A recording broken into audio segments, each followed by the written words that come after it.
Is he still up there? Yes, sir. Good.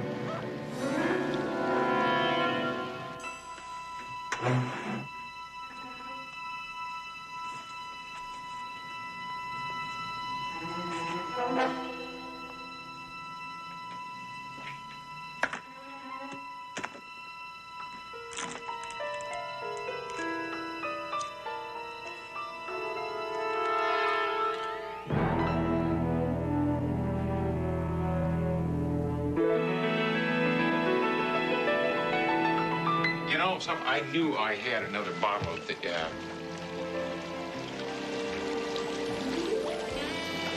I just thought I'd make myself comfortable. Comfortable's good. Hot tubs make me feel so relaxed. You know, they're relaxing. And for me, too. Relaxing.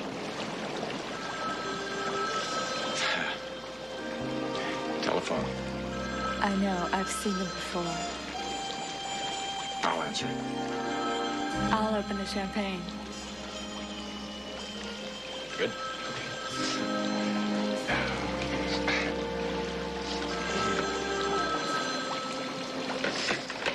Houston. This is Carter Gault. Houston, I hate to bother you so late. But I finally got Perone nailed. Facts, figures, evidence, the whole bag of beans. Carter, come on now. You've been chasing this pot of gold for over a year now. I can't wait just a little bit. Ooh. Listen, I'm right in the middle of a major situation. Give her my love, Houston. But I need you worse at the moment. They know I've got it. There were two of them on my tail all day. I think I shook them, but... Carter, I warned you about this. Now, where are you? My office. But I have witnesses on tape. Affidavits. You just sit tight, and I'll send the cops right over there. No police, Houston. Not yet. Look, I have a meeting with the network Monday. When they see what I have, they'll have to give me my job back. It is Saturday night. Now, if Perone knows what you've got him, you're not going to make it until Monday. Well, that's where you come in, old pal. I need you to keep me alive until then. I'll meet you at that all-night bowling alley at 5th and Chandler. Carter...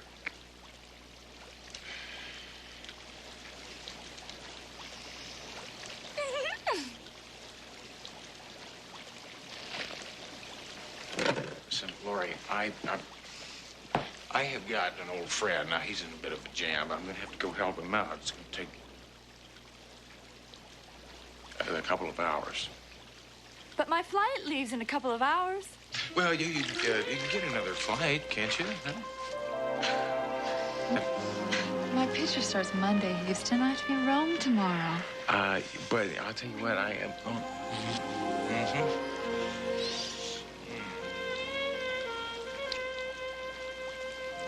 Darn it. You know, listen, I gotta go and change my clothes. You can cab it now to the airport, right? Well, I'm really sorry. Me too. Boy, am I sorry.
assigned to duty. Report to emergency.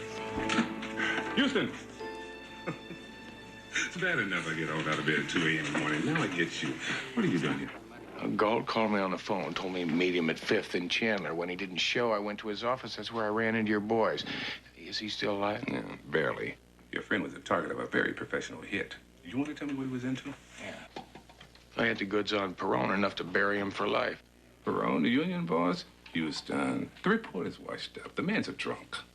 He's a damn good reporter, Hoyt. He always has been. He's had a little bad luck, and that's it. Now, don't you understand this Perone story was a chance for his comeback? Wait a minute. You trying to tell me that he's got evidence on a guy that the entire DA's office has been trying to get a hold of for years?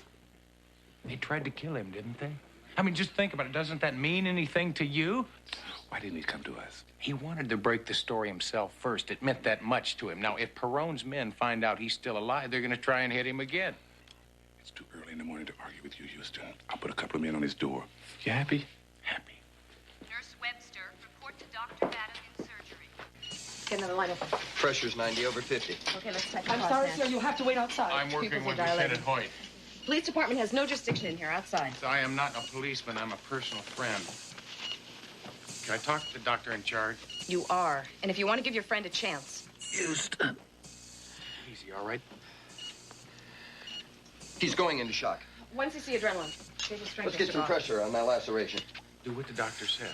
I got him. Fine, listen, just relax. I got Perone. We'll have plenty of time to talk about it. Just take it easy. 6 units blood. Come on, you guys. We got the CPC, doctor. Prep him for OR. Would you follow me, please?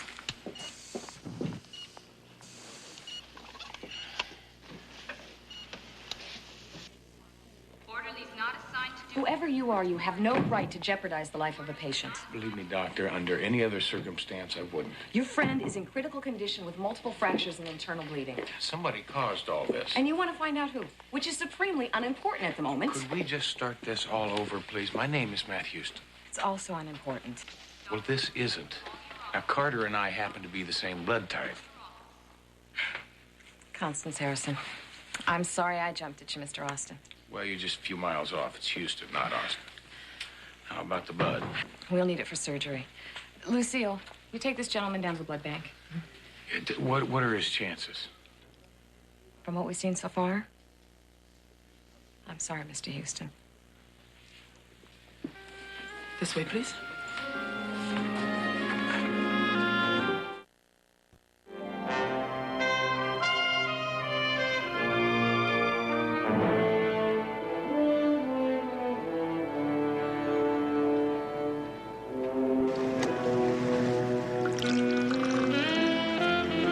Good morning.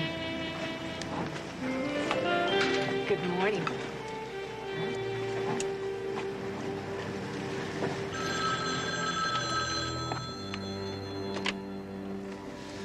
Perone? Oh, yeah. Tell me about the reporter. I'm afraid the merchandise is badly damaged. Only badly damaged? When will it be unusable? Oh, I guess any time now. I don't want guesses. You make certain, Jacobs. I want that package ready for the trash before the end of the day. Yes, sir. Excuse me.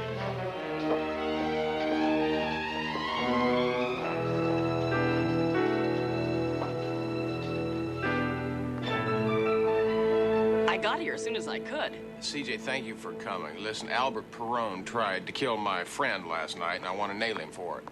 With what? The evidence that Gault collected went up in flames with that explosion. Yeah, there's other copies of that evidence. You know that? Yeah, see, Carter Gault was a very paranoid man. He used to make insurance copies of all his work. Yeah, you can be sure there's other copies. He'd stash them in his refrigerator or give them to a bartender. Well, I'll start collecting all the available information that I can get on Perone. I want to make Perone very nervous, CJ, and I want to keep him that way till we bust him.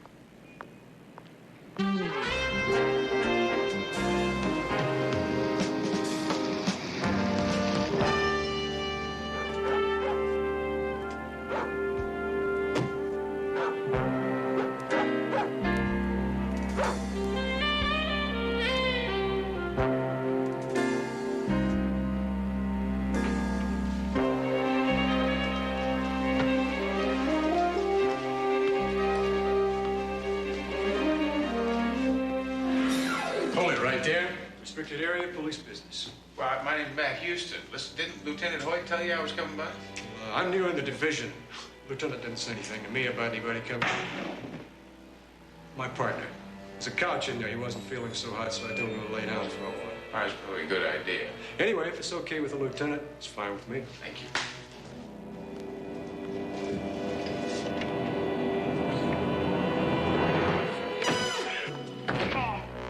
Light it.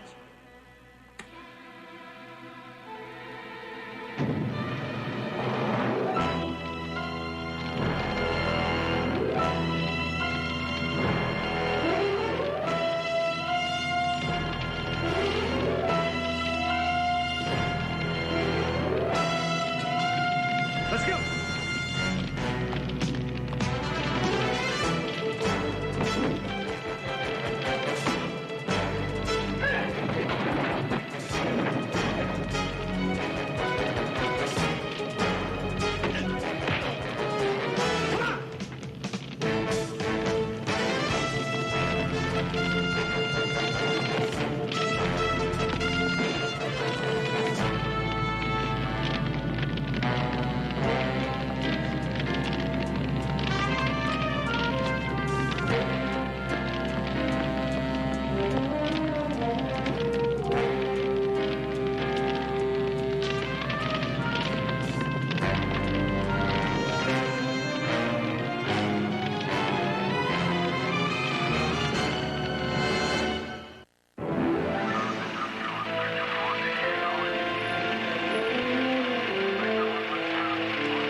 The evidence is in here somewhere, Hoyt. Now, maybe CJ can take it. We'll find it a little bit running through Baby. How can I make it clear to you that this is police property? Damn it, Hoyt, Gault is my friend. If I broke regulations every time somebody told me someone was their friend. You know what I'm talking about. Yeah, I know what you're talking about. You're talking about a favor for a friend, right? Huh? Why is it always me handing out the favors and you're always on the receiving end? I cannot just stand around. I can't just walk away from it. Ben, when the lab boys are finished with this evidence we've salvaged, send it over to Houston's office. I am hiring you as an outside consultant to the department. It's going to take a while. What are you going to do in the meantime?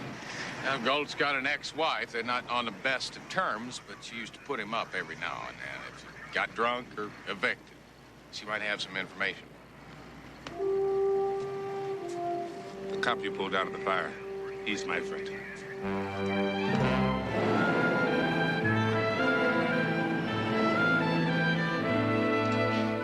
I'm sure whatever Carter was working on was important to him. But I haven't seen him in months, and I'm pretty busy right now, so... Well, you can see him at Angela's memorial. They have moved him to intensive care now, Bonnie. Bonnie, I thought you'd heard. Somebody put a bomb in his car last night. He's lucky to be alive. Carter knew the risks. It's very important to him. Very important. He finally has got enough evidence to put Perone away for good. Look, Houston, I've got customers, so if there's a point to all of this... Well, I just thought that you might know something that could Sorry, help. Bonnie, Houston. please. Don't tell me I owe Carter something, Houston, because I don't. When our son died, he walked out on me to wallow in self-pity and drink himself to death.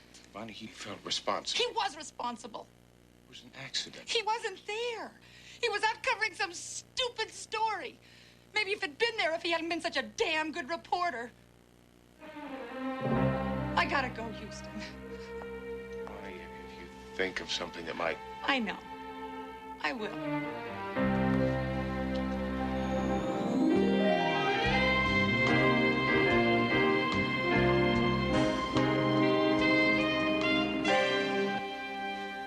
Houston, I'm afraid we didn't learn much more about Perone than we already knew. Well, it doesn't surprise me, CJ.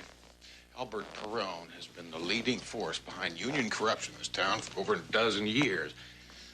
Pension fund, manipulation, graft. He was arrested about a dozen times when he was a teenager. He was indicted for murder twice when he was an up-and-coming soldier in the mob. That's when he was into kidnapping and extortion. That's right. Yeah, the victims of the family paid all right. I just never heard from the victims again. Well, that's why he's never been convicted. The man leaves no witnesses, CJ. This is what the police rescued from Gault's briefcase in his office. At one time, this would have been hard evidence. But now, I can't make heads or tails of it through the ashes, except for this one item. This was found on one reel of a videotape. Testing, 1, 2, 3, right.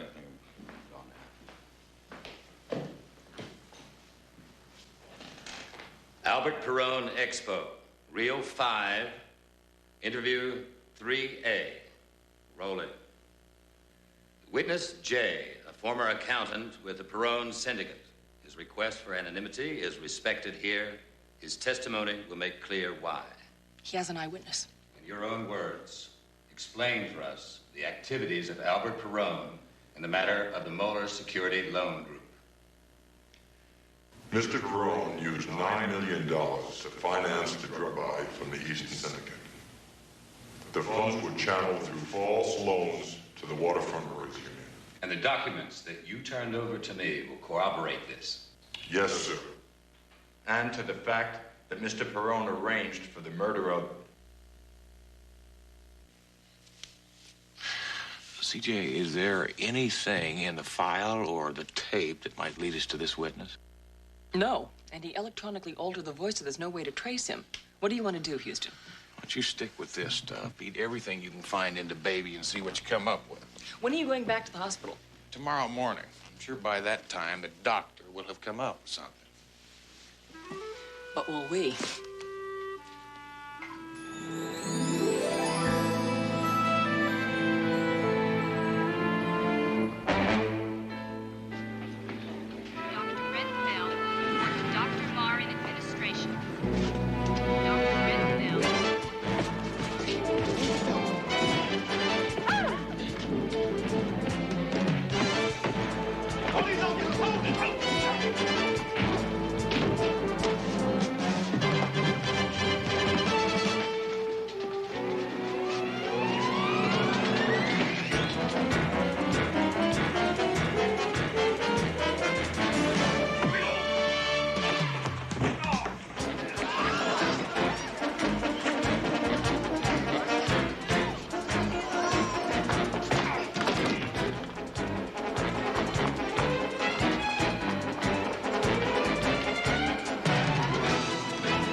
Had him. Well, the police got those other two. I would think that would be sufficient for whatever purposes you need. Those two were paid $1,000 apiece to create that disturbance. They don't even know who hired them. Ow. Your ribs are just bruised. But you have some fascinating old scars. Interesting line of work you're in, Mr. Houston. It hasn't been a lot of fun lately. Listen, how's my friend doing? Well, he made it through surgery. We removed most of the potentially dangerous fragments from his head and chest and sutured the major lacerations.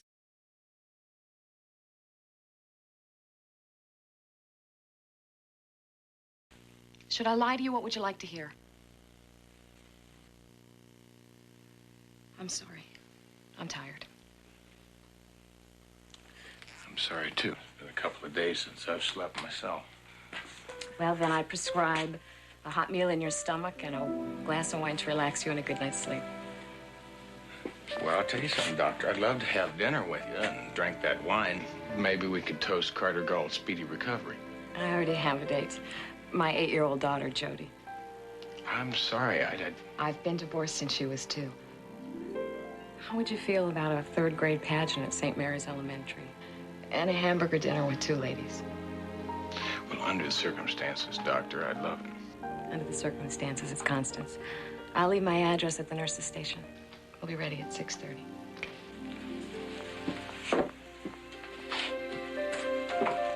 Dr. Hillman, wanted for pediatrics. Dr. Hillman, you're wanted. Yes, my son, they operate first thing in the morning. Have you found out who the surgeon is? A top-flight lady surgeon. Well, you've got to get to that lady, McKinney. I have something in mind. Consider the matter closed.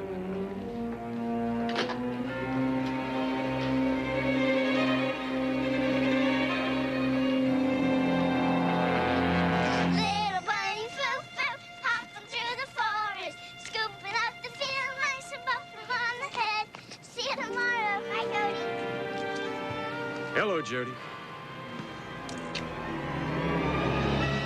Hello, Father.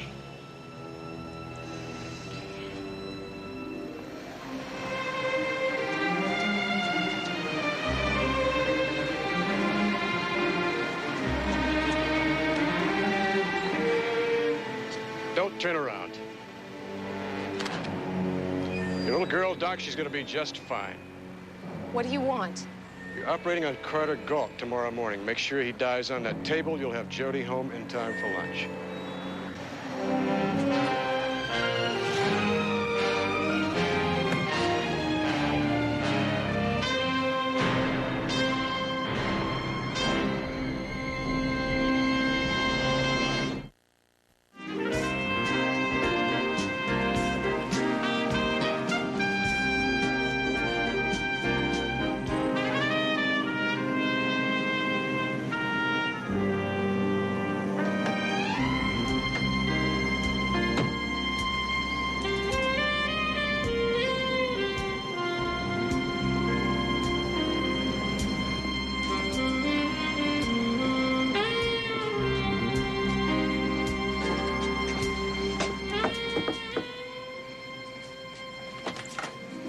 Houston.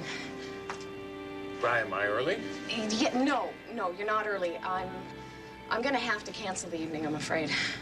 Why, you gonna play and dinner and the whole works? Yes, Jody's come down with a cold and a little fever, too. Excuse me.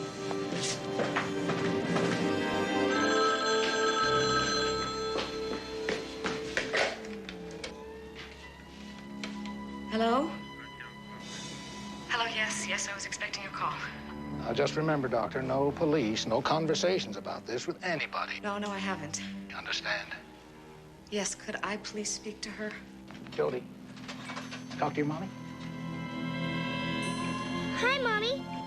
Hi, sweetheart. Mommy, you should be here. We're having lots of fun. Father Joe is real nice. When are you going to be back from San Francisco? Wait a minute, slow down. Where are you? Jody, look what Father Joe has for you.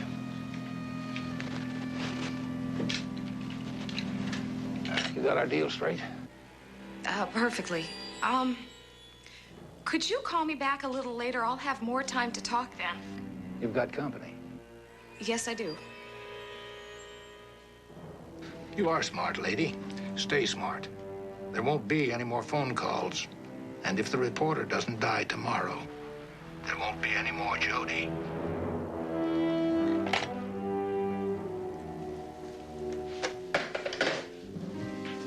Oh, I'm sorry, Houston. Could we make it another night? Absolutely. I just hope your little daughter feels a lot better. Thanks. Night. Night.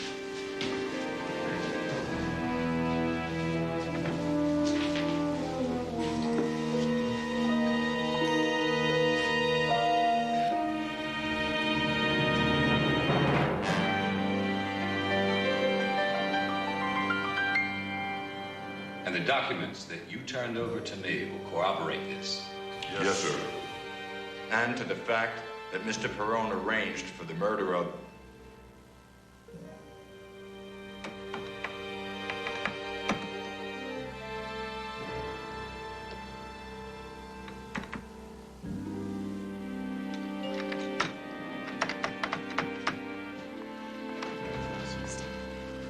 Thought you were taking the night off. Going back to third grade?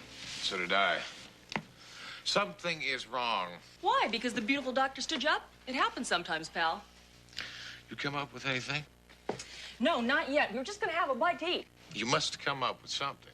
Houston, I've talked to everyone I could find who was in Gault's life. Now, if copies of the evidence were given to the proverbial bartender or whoever, then nobody's telling me about it. Now, this is just ridiculous. I mean, baby is about to blow a fuse, CJ. Maybe she needs a softer touch. Would you please see what you can do to make some sense out of that burnt rubbish? I've gone over these things a dozen times. Well, why don't you go over it again? I intend to.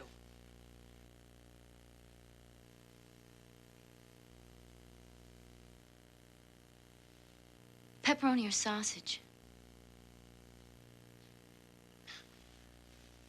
I'm sorry. Me too. Look, the information we need to nail Perone's got to be someplace, and baby, it's just hard to get at. Okay, what are you going to do? The same thing you're going to do, only we'll take a little more direct route.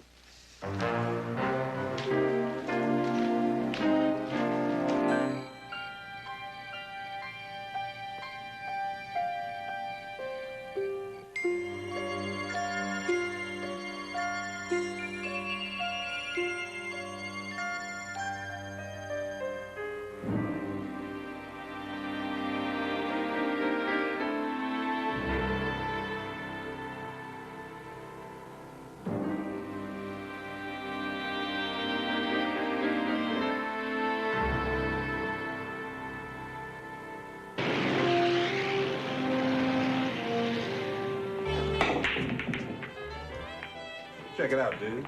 12 ball in the corner pocket.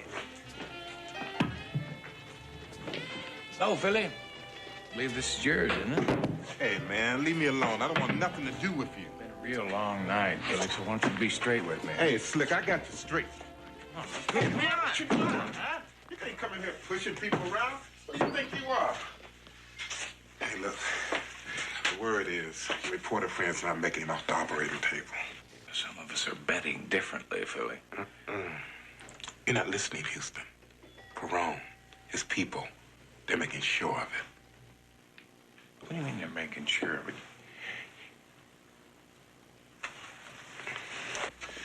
Look, we've been in here long enough. Save my reputation, man. Right on the button. Right on the button, right? Right, the button right here. This would make it look good, wouldn't it?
Doctor?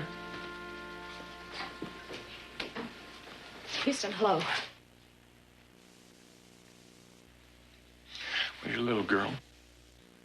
She's home. She'll be all right. It's just a little fever. I just came from your house. There's nobody there. No babysitter, nobody.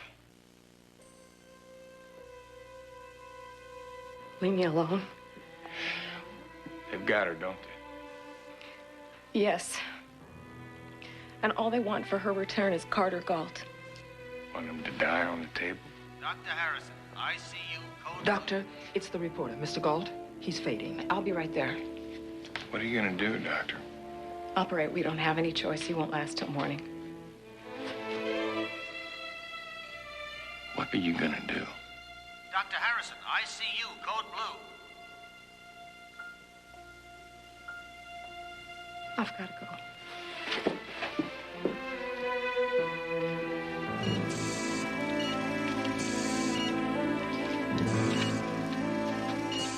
Pulse is normal. Retractor. What a mess. Put the blood on the pump.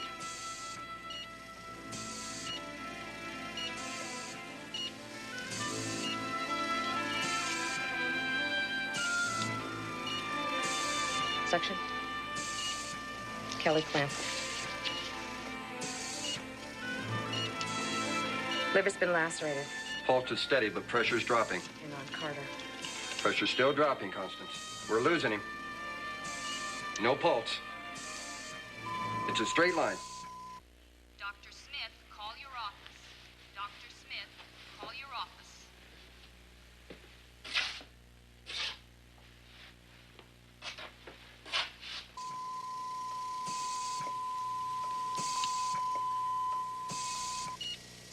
He's coming back. Pulse is fluttering. Sponge? He's getting stronger. Pulse is normal. Hang on, Carter. Here you go. 2 sugars, huh?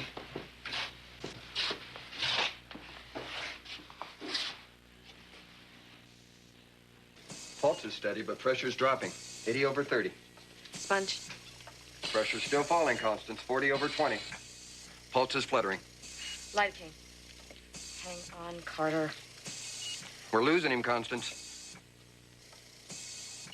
30-0. No pulse. It's a straight line. Scalpel. Try cardiac massage. Suction. Come on. Come on. Don't die on me, Carter. Come on. Come on.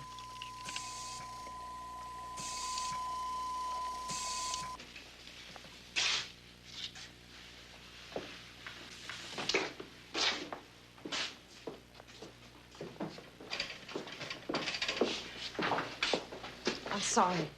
I tried to. Your friend was a dead man 2 hours ago, Mr. Houston. Dr. Harrison brought him back 3 times, but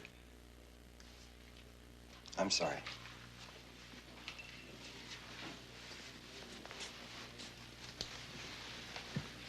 I just kept thinking of Jody. I kept thinking how easy it would be for me to let him die. He was slipping away so quickly. But I couldn't do it. Well, I guess they got what they wanted. Listen, can you keep this quiet for a couple of hours? Why? I need the time. But they'll release her now. It turned out the way they wanted. Don't you understand? Perone is not the kind of man to take risks. But they said that...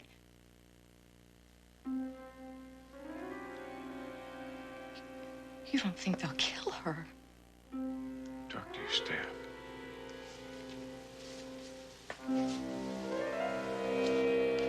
I need the time.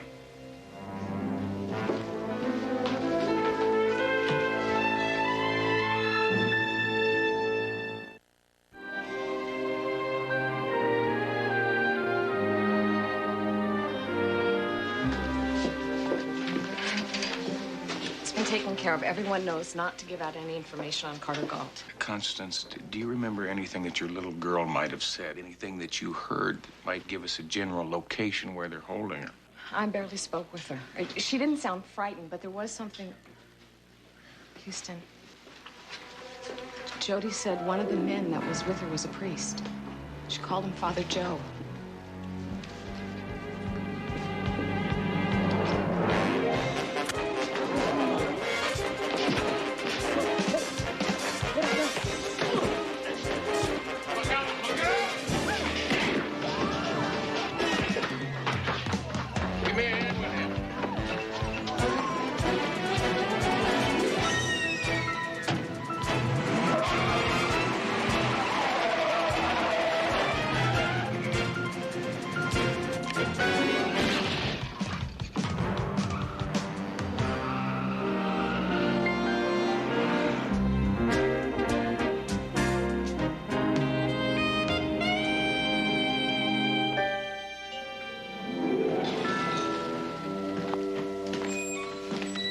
Some police station. Where's the girl? What kind of girl you want, Houston? I got a friend can get you black, oriental. Where is she?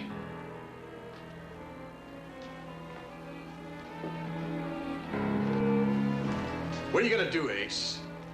You're not gonna kill me. I'm an unarmed man. No, you're a dead man.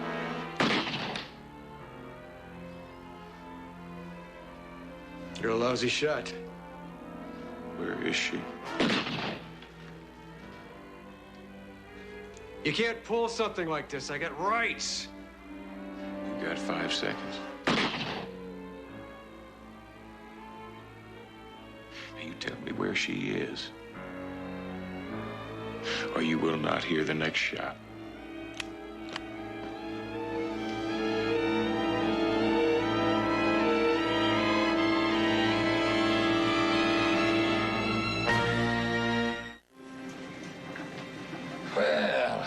reporter's dead, that leaves just one small detail. The girl. Yeah, I'll drop her off a few blocks from her house. Why not just walk her into the police station?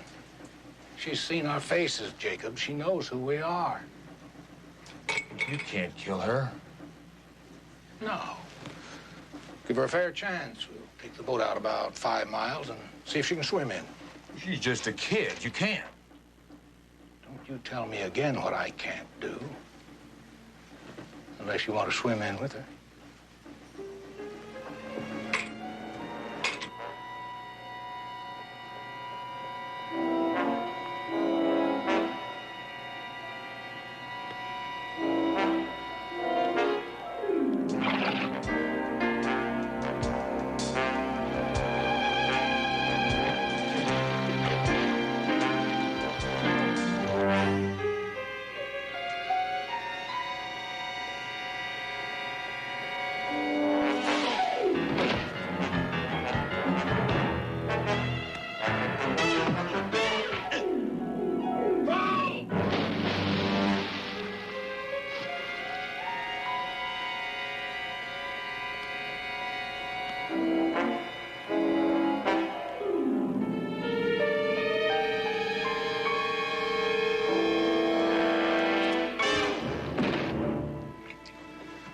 Jacobs, cast off and take us out to sea. Unless you have some objection.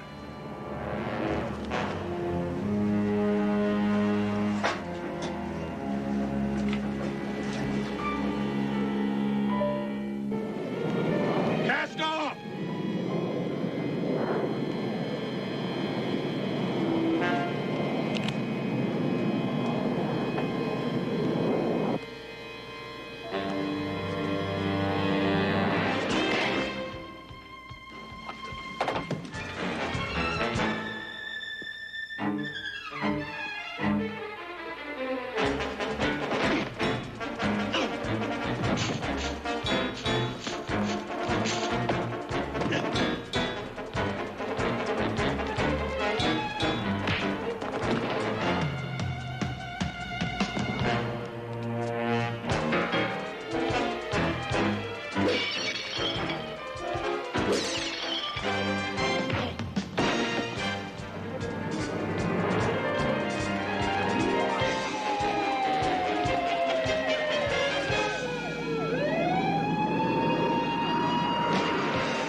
You've got nothing, Houston, nothing.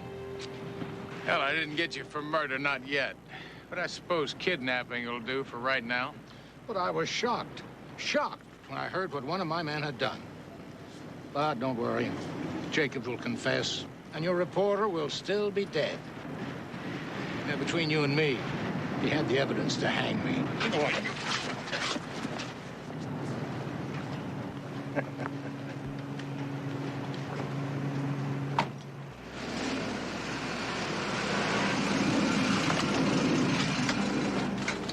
Jody?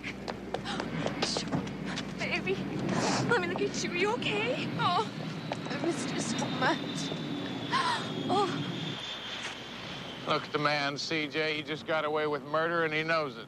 Not quite, Houston. You were right. Carter did make copies of the evidence. Bonnie Gault just left these at the office. CJ, these are copies of all of his evidence. Where'd she get them? She found it in her mail this morning. Apparently, Carter sent it the day before he died.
These crates contain the Ming vases, but over here was the real find of our trip. A Tang horse circa 815. It'll be the centerpiece for our museum's Far East collection. Oh, great.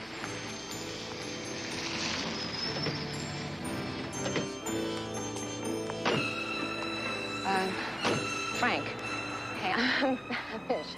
Let's go grab some breakfast and then unload when the stevedores get here. Sure thing, honey. How about the chowder bowl? I'll buy it. All right. Go ahead. I'll catch up.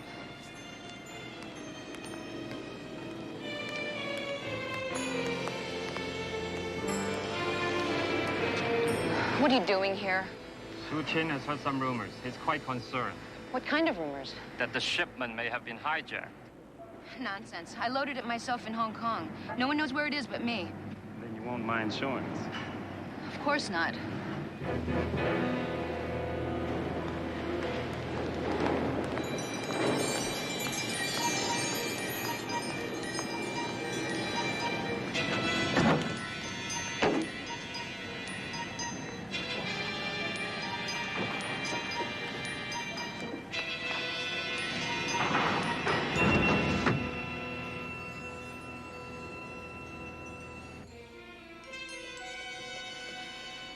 Something wrong? Of course not. I just can't reach the package. What?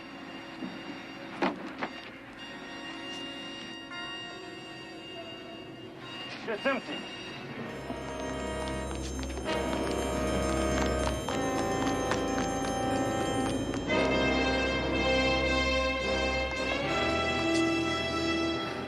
Now what? We better tell Su Qin.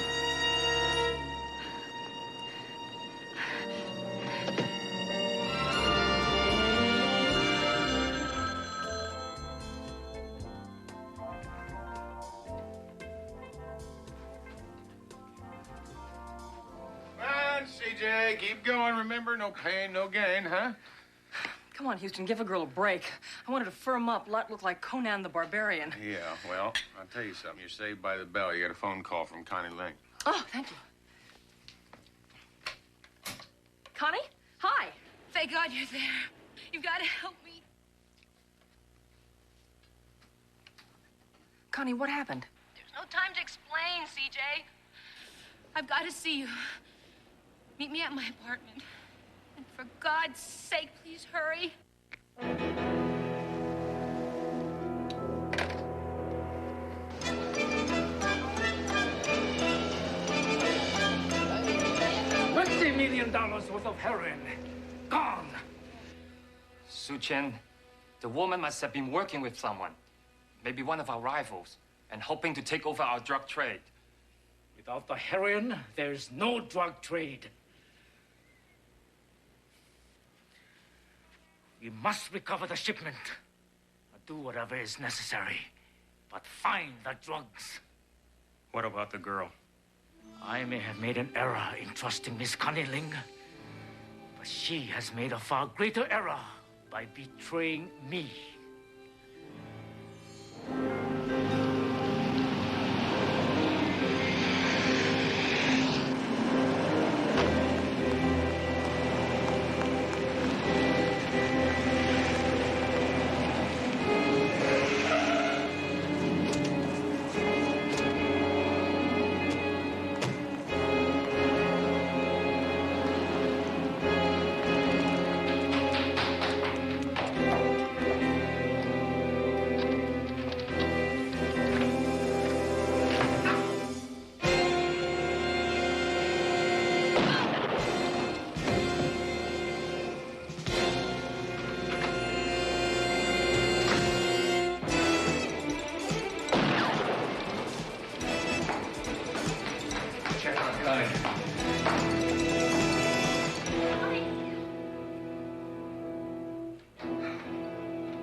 get back to the office.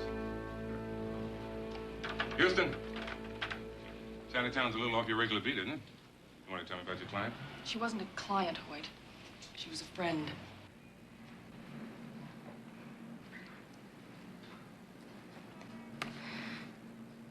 Named Connie Ling.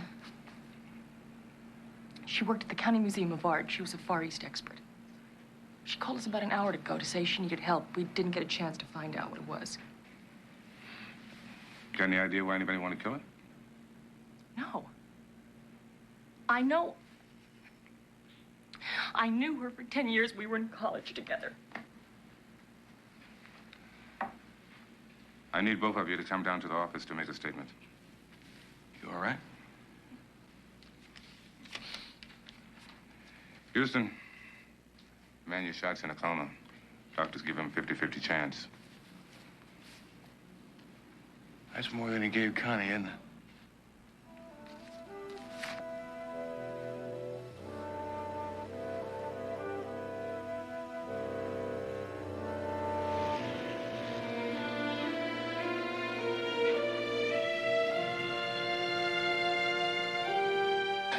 That's him, Matt Houston. The woman's his associate, corporate lawyer, C.J. Parson.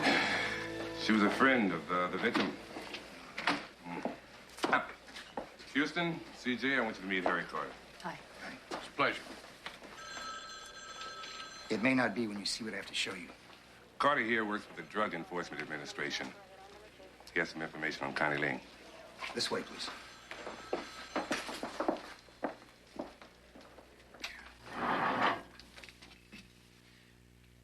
Your friend was dirty, Miss Parsons. She's smuggling drugs. What are you talking about? Heroin, and a lot of it. Enough to keep a city full of junkies glassy-eyed for months. That is just not possible. Now, C.J., just take it easy. Let's at least hear what the man has to say. You can talk all you want, Carter. But you're never going to convince me of that. Oh, no? You're a lawyer? How about if I show you some evidence?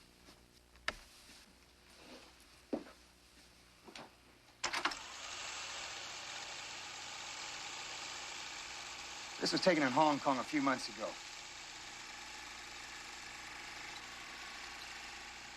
The man standing next to Connie Lin is a known heroin dealer.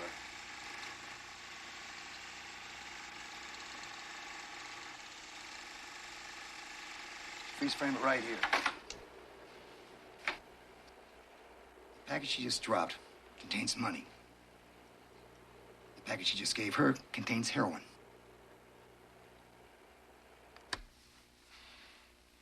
We've been on her for 6 months.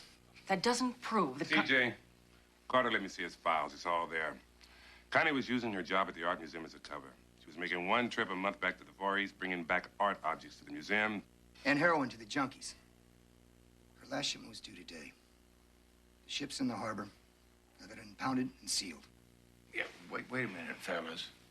Now, if you knew this was going on with Connie all along, why didn't you just arrest her? Because she's just a mule for the smugglers. I was hoping she was going to lead us to whoever it was. But cops are usually pretty tight-fisted with their information, huh? I mean, why are you telling us all this about Connie? Look, Houston.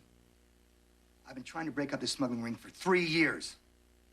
I'm so close to it now I could taste it. So in other words, what you're trying to tell me is you just want me to stay out of it so I don't blow your case? You got it. And I still want to know why Connie was murdered. You stay out of the way and I'll find out. Wait. I'm going to the hospital and see if I get a statement from the killer. I'll walk you down.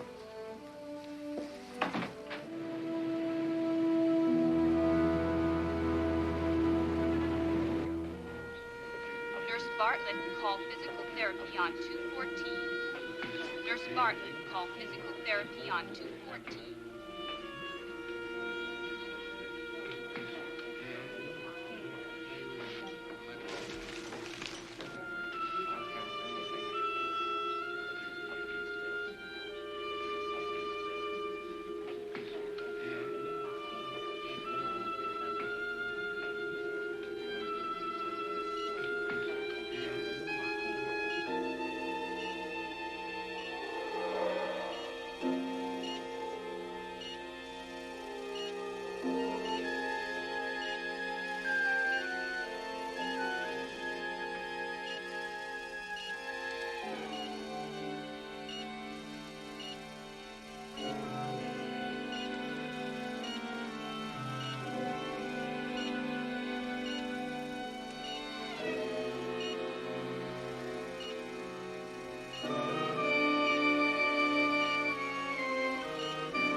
Dr. Grenfell, report to Dr. Marr in administration.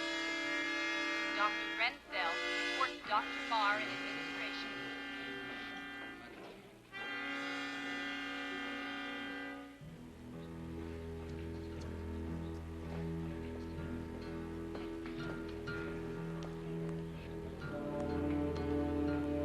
My name's Carter, Drug Enforcement Administration. Lieutenant Hoyt said you'd be by. Follow me.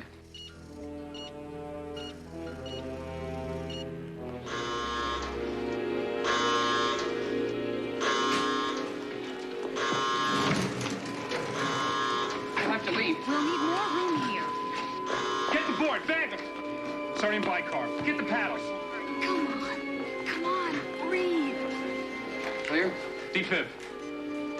Injections ready, Doctor. Hit him again. He's dead. Looks like I wasted my time.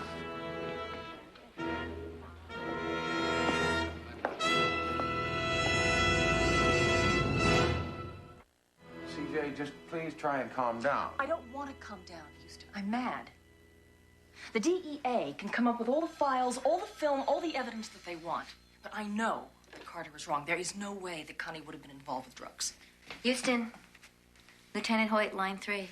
Thank you, Chris.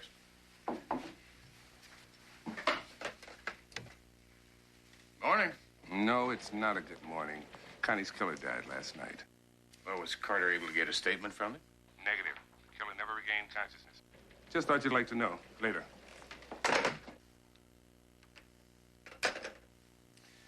CJ, the man who killed Connie died in hospital last night. What makes you so sure that Connie was not involved in drugs? Her brother was a junkie. He used to crash at her apartment, Houston. She hated what drugs did to him. Well, if you're right, that means that Connie was framed and then she was murdered. Houston, I know the DEA wants us off this case, but she was a friend of mine. And I can't just sit on my hands. I want to know the truth. Sounds like I got myself a new client. Where do we start? The best place to start is the scene of the crime. I read that in a book someplace. Come on.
Houston, don't! It's Sam, Connie's brother.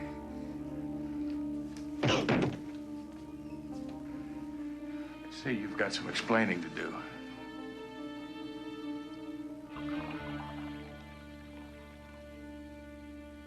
You better start talking to me. What's the idea of tearing this place apart?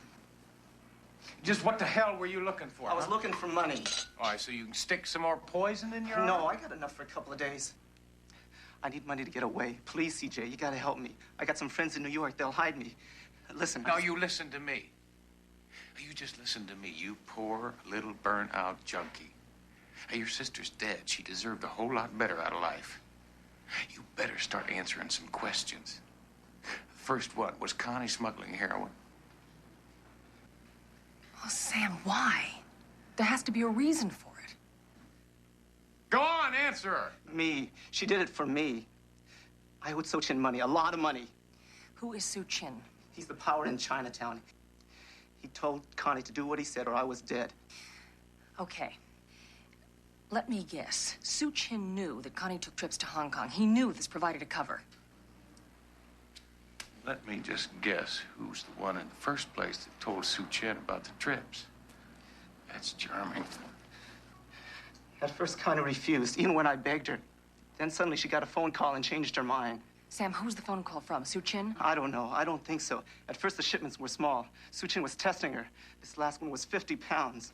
50 pounds doesn't sound very small to me. And now it's missing. Connie's dead, and if Sue Chin finds me, I'm dead too. Listen, just give me some money. Let me... I'll tell you what. I'll give you something better than money. I'll give you protection.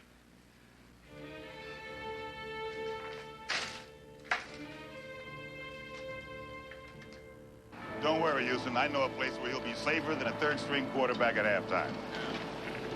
Hey, didn't you used to be Too-Mean Malone, the baddest linebacker in the NFL? Now, CJ, Too-Mean is going to stash Sam and hit the street with a mouthful of questions. What's the next step? I think we ought to do some homework.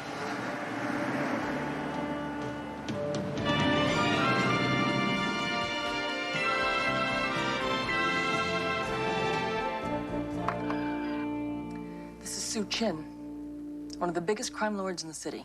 I read about him, CJ. It seems like he's got his fingers in more pies than Sarah Lee. And all of them illegal. Drug trafficking, gambling, extortion. He's a real smart cookie, Houston. The police have been trying to nail him for years, unsuccessfully. And a very ruthless man.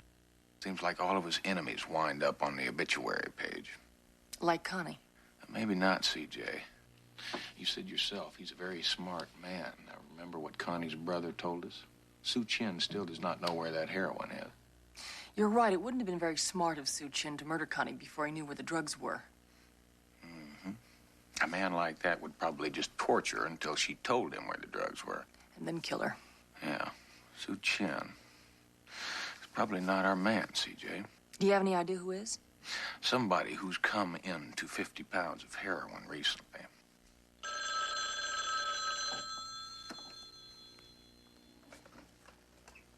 Houston. Looks like you were right, Houston. There's no heroin on the street. A regular panic in Needle Park. Have you got any idea who hijacked Sue Chin's shipment? No, but I'll tell you one thing. He's one brave dude. You heard of an eye for an eye? Well, Sue Chin believes in 2 eyes, 1 nose, both ears, and all your teeth for an eye. He's not a nice man. This is true. Let's just keep digging to me. Now, that dope has got to hit the street sooner or later. When that tap is turned on, I want to know whose hand is on the faucet. You got it. So far, whoever's got that heroin is just sitting on it. Well, it's worth $20 million. They're not going to hold it forever. Yeah. That's right, CJ. And from what Too Mean tells me, the people in the streets are chomping at the bit. There's no heroin out there.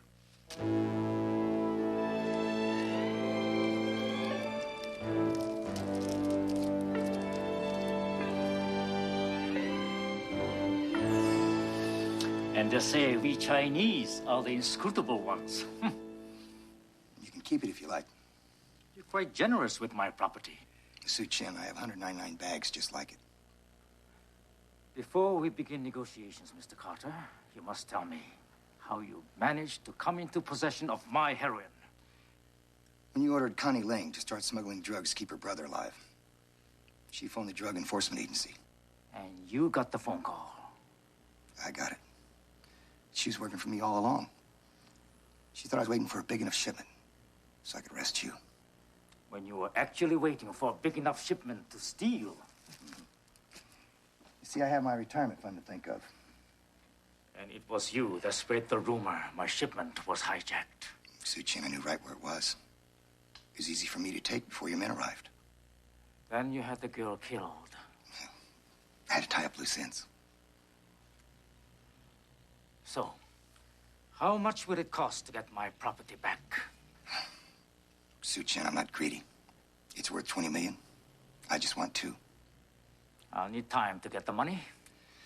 48 hours max. Before I put it on the auction block to your competitors. Fine. Name the time and place. Not so fast. So far, I've been able to keep the police out of this investigation. We have a problem. There's a detective named Matt Houston and his lawyer partner, C.J. Parsons. What about them? They're investigating the girl's murder. It's just a matter of time before they tie me up to Connie Ling. What would you like me to do? Kill him.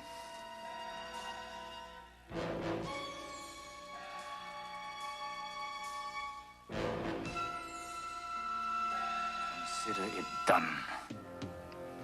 All right.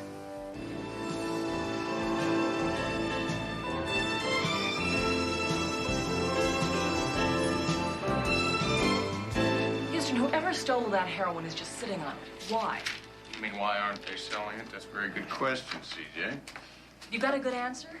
Well, CJ, the way I figure it, whoever has that heroin had to be close enough to Connie to steal it. But evidently, they don't have the connections in the drug trade to sell it. Which is why we're looking for a name. Some indication of who would be close enough to Connie to know she was smuggling drugs. CJ, listen, did Connie mention anything about her new boyfriend or any new friends at all? No, not that I can recall. Well, when was the last time that you talked to her? About a month ago, we had lunch. But we used to talk on the phone at least once a week. Wait a minute. What? Telephone, CJ. So if you called her once a week... She would also talk to whoever she knew was smuggling heroin. Bingo. Connie's phone bill. But phone bills only have numbers, not names. That's why I plan to let our fingers do the walking, CJ.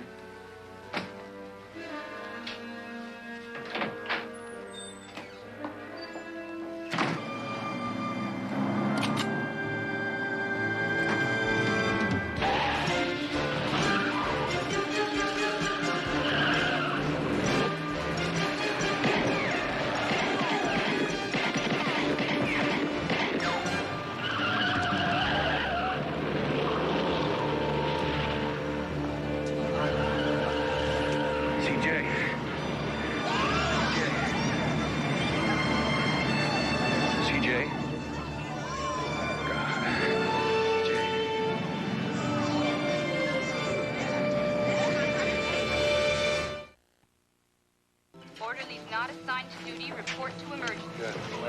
Orderlies not assigned to duty, report to emergency. As far as you go. Nurse Webster, report to Dr. Vadis in surgery. Nurse Webster, report to Dr. Vadis in surgery.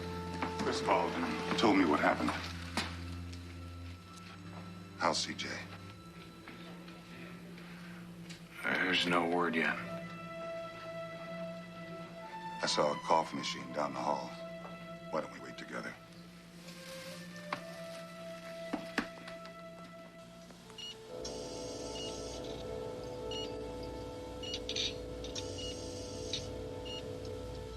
Yeah.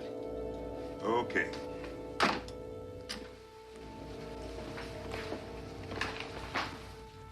Well, I heard it from 3 different sources. Sue Chen's gonna be back in business by tomorrow.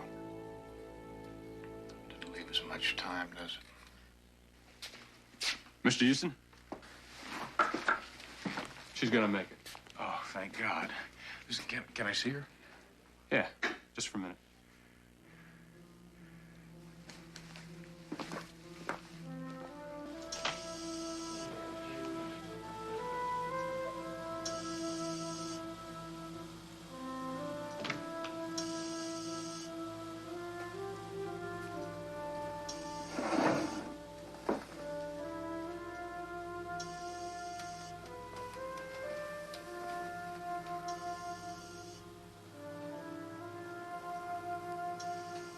Hiya, boss. Hi, CJ. I'm sorry, Houston. What are you sorry about? For all the worry I caused you. They told me it was touch and go for a while. I did say a prayer or two. How you feeling? Better now that I'm looking at my favorite face in the whole world.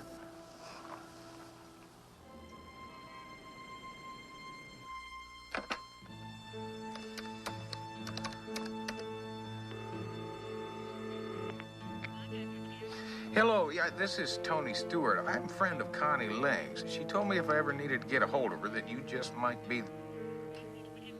I'm sorry, what? Well, no, I hadn't heard. I'm sorry. Listen, tell me something, Cindy. Did you... It's Betty? Betty Gimbel. You were her hairdresser. I'm sorry. I probably called it a bad time. Thank you. Tell me, Eli, how good a friend of Connie's were you? Her car mechanic. No, I don't know what the family's planning to do with the car. Did you come up with anything? I know where you can get a Fiat fixed. Great.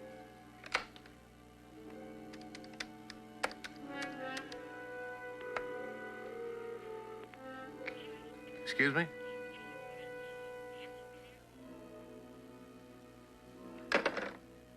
What happened? Well, I just got the Drug Enforcement Administration. Well, if Connie was smuggling drugs, why would she be talking to the Heat? Well, maybe she wasn't talking to him.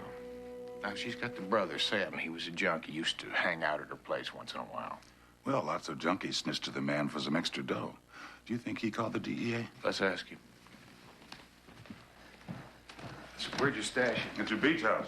My beach house? Well, why my beach house? Because it's safe. Well, why not your house? What? A spaced-out junkie in my home? Houston, I got an image to maintain.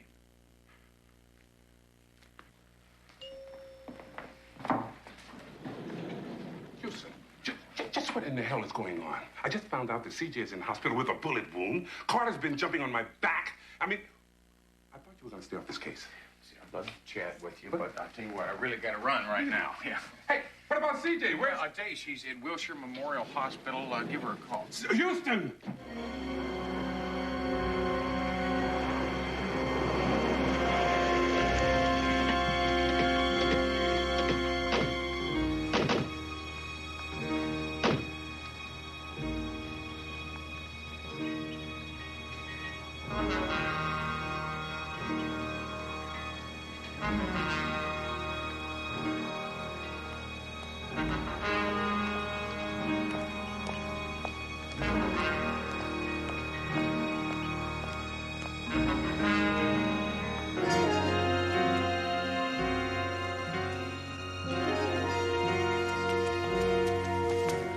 How's our house guest? He tried to make a break for it, but I caught him. He said if he tried it again, I'd rip his lips off. Tell me something. Did you ever make a call to the DEA from Connie's apartment? You crazy, man? Well, it wouldn't be the first time a junkie snitched to the man for some powdered sugar. But it was my own sister that was bringing the stuff in. I never would have set her up. Now, wait a minute. Did you not tell me that Connie only agreed to work for Sue Chin after she got a particular phone call? Yeah. She was scared, real scared. I said, okay. Houston, you've got that funny look on your face again. Yeah, it's the same one I always get when I realize I've been conned.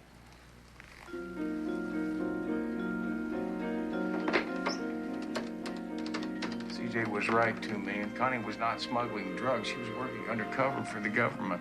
So Connie called the DEA? That's right. She was double-crossed by a certain DEA agent named Harry Carter. Central Division. Yeah, please, this is Matt Houston. I need a location on Lieutenant Hoyt immediately. He's on his way to Wilshire Memorial Hospital. Well, please, just tell him to sit tight there. It's very important. I have to talk to him. Thank you.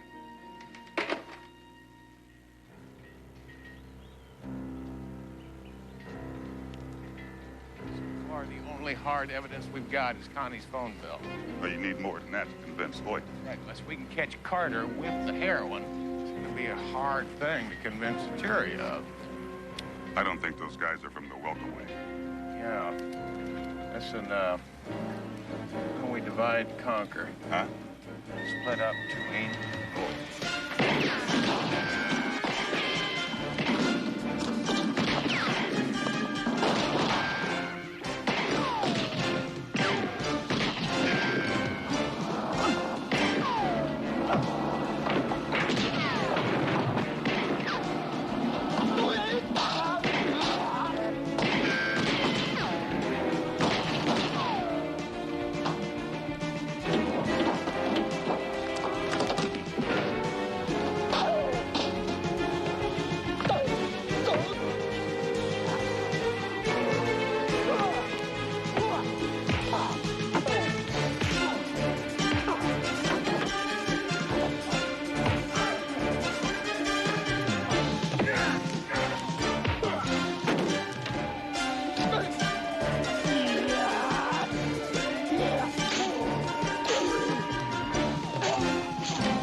freeze.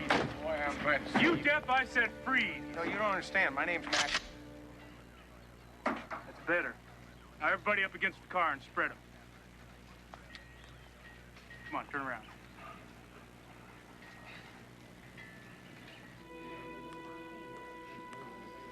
Yes, ma'am. I'm Harry Carter of the DEA. I'd like to speak with Miss Parsons.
Outside.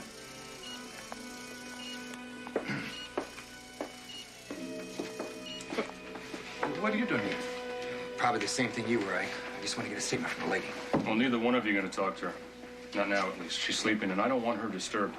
I'll be happy to call you at your offices as soon as she's able to see you. Phone? Nurse's station. I have a staff meeting, so I'll talk to you later. Take it easy.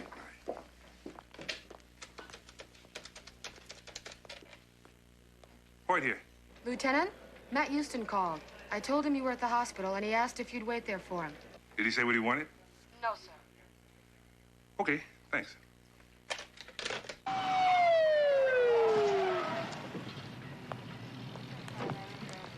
Hey, Thorpe, would you please tell these guys who I am? His name's Matt Houston. He's a PI. I'll vouch for him. Thank you. All right, go ahead. Houston? All right. Yeah, he's with me. Get out of here.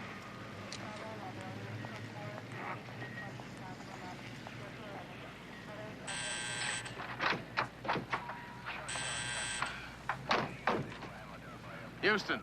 My office called. Said you wanted to see me. What's up? Hoyt, have you seen Carter? He just left. Well, you have got to stop him, all right? Now, he is the one that set up Connie.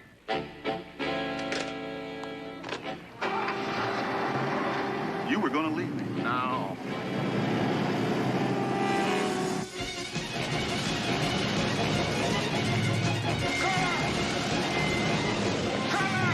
Hold up a minute!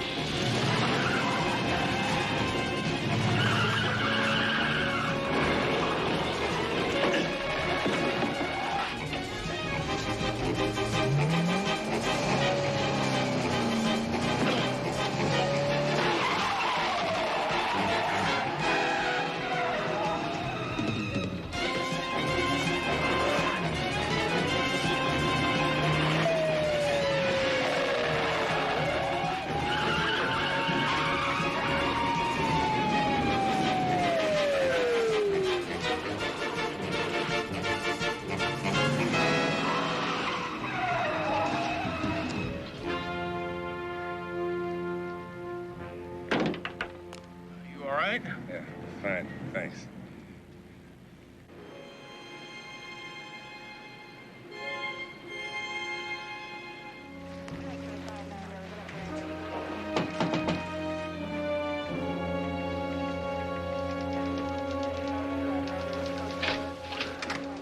Well, what'd you find out? He said you and Toomey tried to mug he and his friend. Well, I have to give him credit for originality. Who is he? Want to see chance? Yeah, well, I'll bet you if you run he and his partner's gun through ballistics, you're bound to come up with a weapon that hits CJ. Very good, Houston. You get that from one of your private eye manuals? Yes. Matter of fact, I did. Same place I learned the term APB, as in finding Carter, Hoyt. Well, we got his house all staked out. Every cop in the city's looking for him. But Carter's a trained cop. He'll be a tough man to find. Yeah, well, maybe not. You see, I talked to Toomey. Now, he said the word's out on the street. pushers will be getting their goodies tomorrow by noon. Meaning? Meaning the Carter's got to pick up that heroin. Now, he stashed it. Probably someplace that he thought it would be safe. All we gotta do is find out where. Got any ideas? This might help.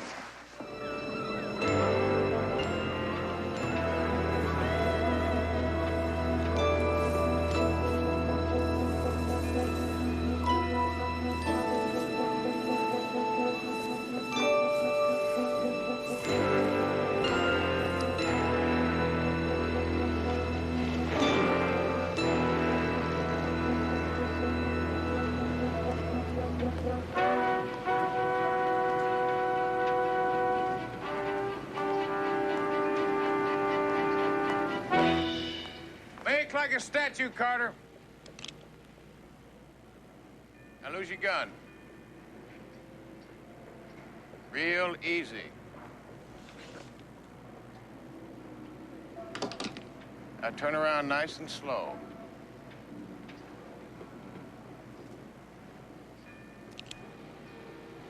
Kind of a long night. I was beginning to wonder if I'd guessed wrong. How'd you know where I was? But you told me yourself. When you told me that you had this ship sealed and impounded. All right, come on in, Hoyt. He's all yours.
I give up. Houston, come in, please. Give up.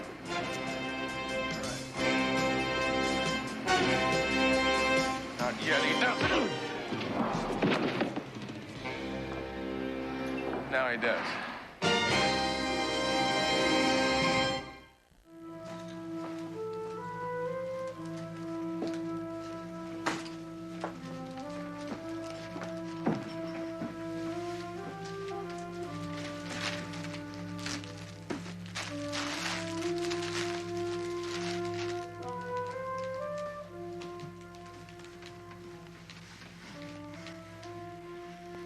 Hi. CJ. Listen, I didn't mean to wake you up. I'm CJ. glad you did. Listen, doctors tell me you're going to be out of here in a couple of days. Houston, I'm ready to get out of here now. I have 3 court cases. Yeah, don't worry about that. No, I've already postponed those. Well, the work at the office must be backed Well, up. Chris and Two Mean are pitching in. They're doing just fine. Things are running along smooth as silk. What you're trying to say is you don't need me. Not at all. It's going to be real nice to have you back where you belong. It's nice to be wanted.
Half turn to your right. That's your left. Don't you know your right from your left? Kid's a regular brain surgeon. Well, I did my best. Well, she's all wrong. That's all right, we'll fix it. First, we gotta get rid of that makeup. But that's the way you usually want them. Well, this time it's different. See, there's this state senator who's been real good to St. Nick during this last investigation.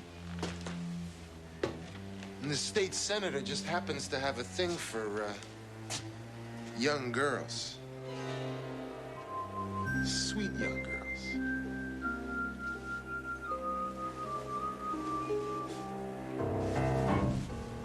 It's called Happy Birthday, Senator.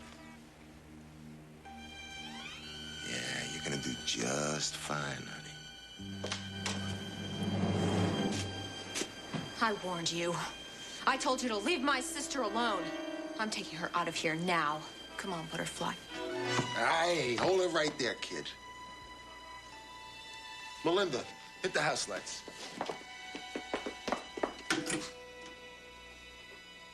You. I told you to stop making waves, didn't I? St. Nick owns you and all those other hunks of meat out there on the boulevard. And since I speak for St. Nick... Wrong. St. Nick doesn't own me or my sister. Not anymore. Because I found out who your boss is. The real St. Nick. Wouldn't the world love to know that respectable Mr. Law and Order civic leader is really king of the pimps? You got a big mouth. And it can get bigger. Because if you don't let us go, I'm going to the cops. And then everybody's gonna know who the real St. Nick is. Everybody. Marcia, look out! Come on now. Go! Go! Marcia!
Houston Investigations.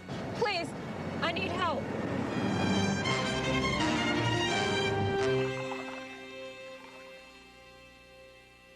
My name is Marcia Hall. I'm 16 years old. I'm a hooker. Marcia, this is nice and cold. Where do you and your sister live? The Hollywood Circle Motel. Well, Hollywood Circle Motel has been closed and boarded up for a couple years now. Well, what difference does that make? There's a lot of people living in places like that. Maybe we're not supposed to, but where else are we gonna go? Marcia, it's okay. We're all friends here. Marcia, tell me something.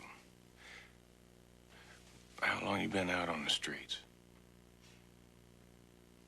2 years. Christmas Eve is when we ran.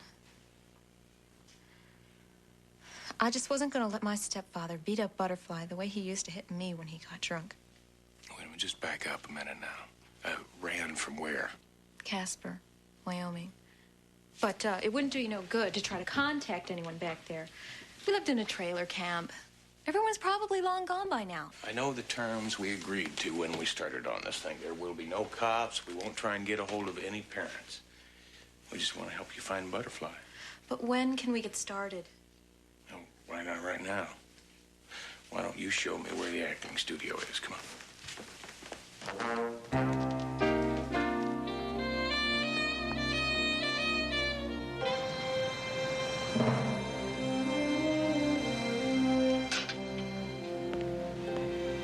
Well, surprise, closed, locked up tight. Oh, they change locations every couple of months. Sometimes it's a dance studio, sometimes acting. Sometimes they say they're agents for TV commercials. That's how they first got me. Now, listen, have you got any idea of another place they might be keeping your sister? No. I know sometimes Melinda keeps kids at her place, but I don't know where that is. Well, let's get back to the office and work out a plan of action. Get out!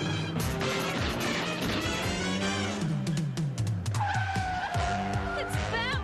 Yeah, I had that feeling.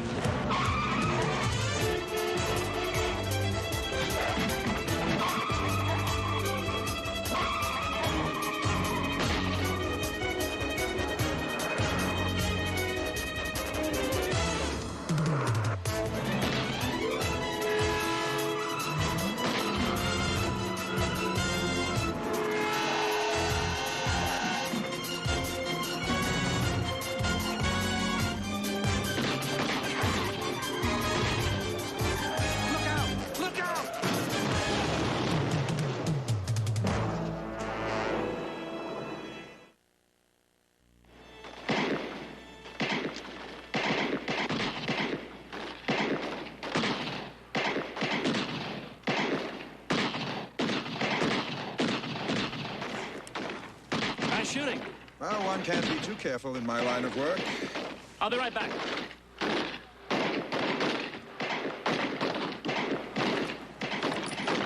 It's always the telephone.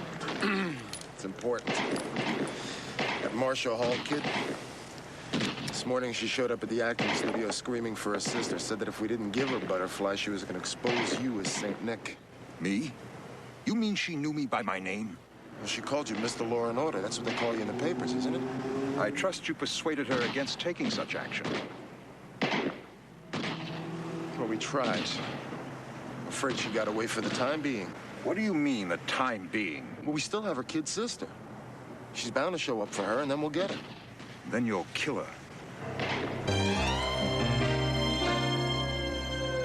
I hate to say this, Houston, but street kids are a dime dozen. Meaning? Meaning, what kid would mean so much to St. Nick that he risks shooting you down in broad daylight? I really don't think it's the girls, CJ. It's what she threatened them with.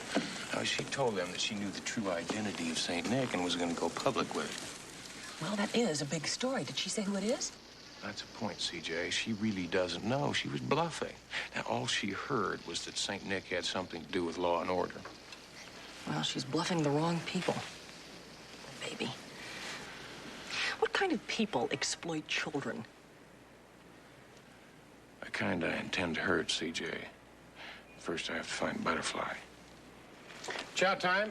Marcia, how do you like yours? You like it well done, meaty, or still mooey? I'm not really very hungry. Oh, now, come on. You got to eat something. Got to keep your strength up. Besides, now, I always say that it's best to talk to a client over a meal. It makes everybody good and relaxed. Look, if it's about the money, I have it. I can pay you. Almost $700. Marcia, it's really not about the money. I was going to use it to get me and Butterfly out of town, but... Marcia, it's about the police. What about them? Well, I think it's time that we talk to them. Now, wait a minute. Listen.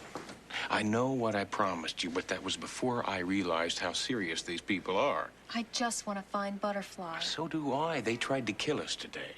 But somebody out there's got to know where she is. Listen, those were real bullets today. These people mean business. Now, if we go to the police, you tell them about St. Nick, they can help us find Butterfly. He's right. You really think so? I know so. Come on, what do you say? Talk to him? All right. Atta girl. I need to use the bathroom. You know where it is?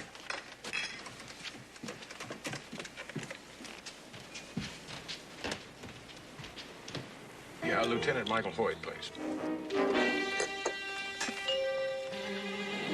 Houston. Marcia? Houston, Listen, how far can she get? she took your car keys.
Hi, Scotty. I've been looking for you. Marcia, I know all about it. I wish I could help. Look, I'm really sorry. Oh, come on, Scotty. You're not afraid of St. Nick. He doesn't pimp for you. Wrong. St. Nick bought me from Freddie. Since when did St. Nick start handling boys? 2 days ago. Hey, give him a year and he's gonna own it all. He's not owning me. And he's not owning Butterfly. Scotty, I've got to find her. I don't even know where they're hiding her. Even if I did, St. Nick's put the word out. Anyone who helps you. Sorry, Marcia.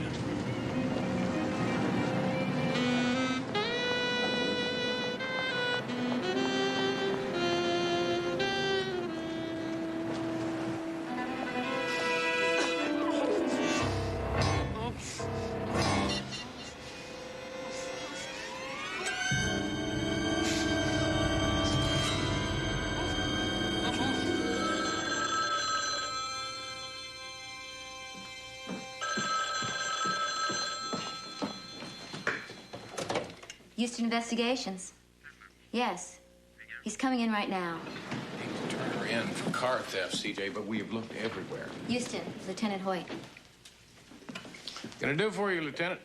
You lose something, Private Eye? What'd you have in mind? A red convertible, registered to Matt Houston.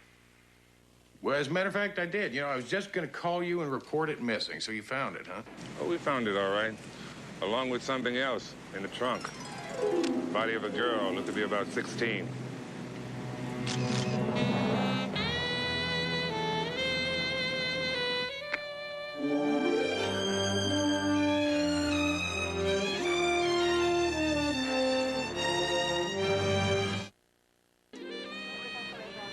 That's her.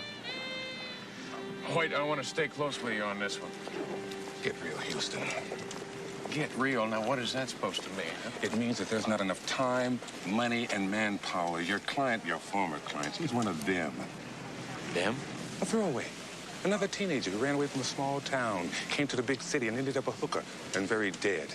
Officially, no one cares. No one wants to look at their garbage. Officially, they're throwaways.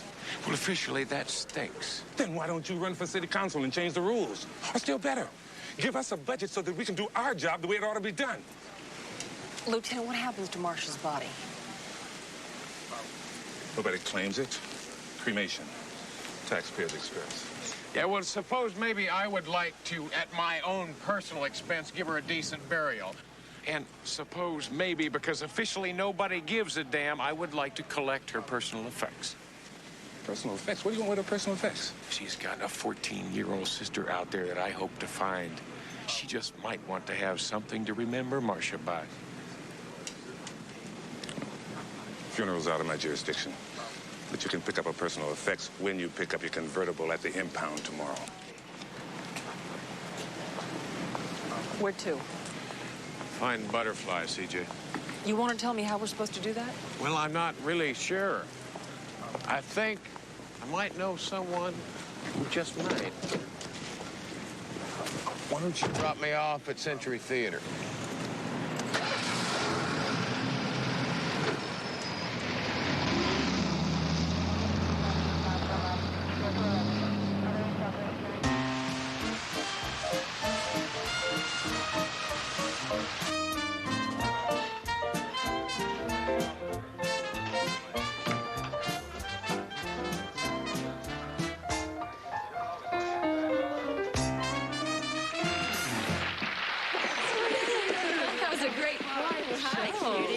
Look. Houston! You finally made it. No, correction. You finally made it. I tell you, you were awfully good out there. Well, thanks to a tall, handsome dude that lifted me out of the gutter. Convinced me I could be somebody. I'm still gonna pay you back. How about right now? I need a favor. Name it. St. Nick? What about the creep? He's got something I want, Margot. A 14-year-old girl named Butterfly. It'll take a lot of calls to a lot of bad memories. She had a sister named Marcia. Worked for St. Nick. Tried to get her out. She wound up very, very dead. I hear you, Houston. I'll be in touch, one way or the other. Thank you. You be careful.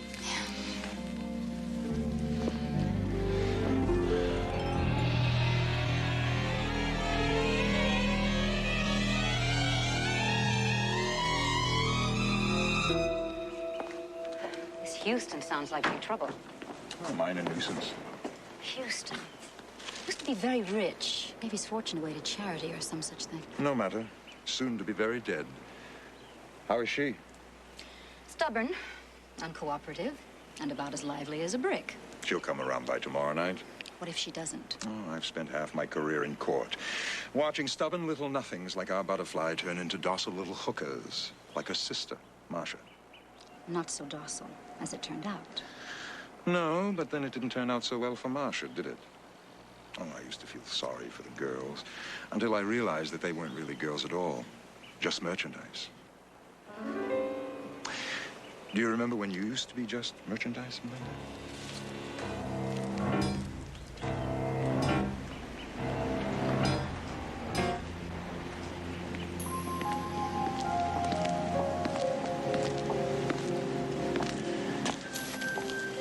Hello, Butterfly. How are we today? Melinda says we're being petulant. We are being petulant. But no matter. By tomorrow night, you are going to be a bright-eyed picture of sweet innocence, aren't you? We're going to be the very best birthday present the state senator has ever had. Aren't we, Butterfly?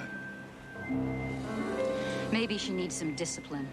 No, not yet. She'll cooperate. That's because I can give her things she never knew she could have. I can make you beautiful, and popular, and desirable. I can even make you significant. Or I can kill you, just as I killed your sister.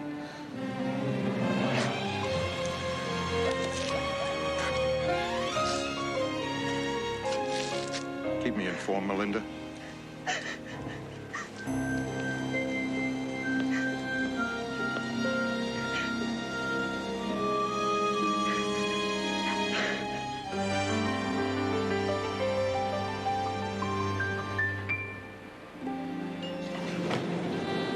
Good morning, Houston.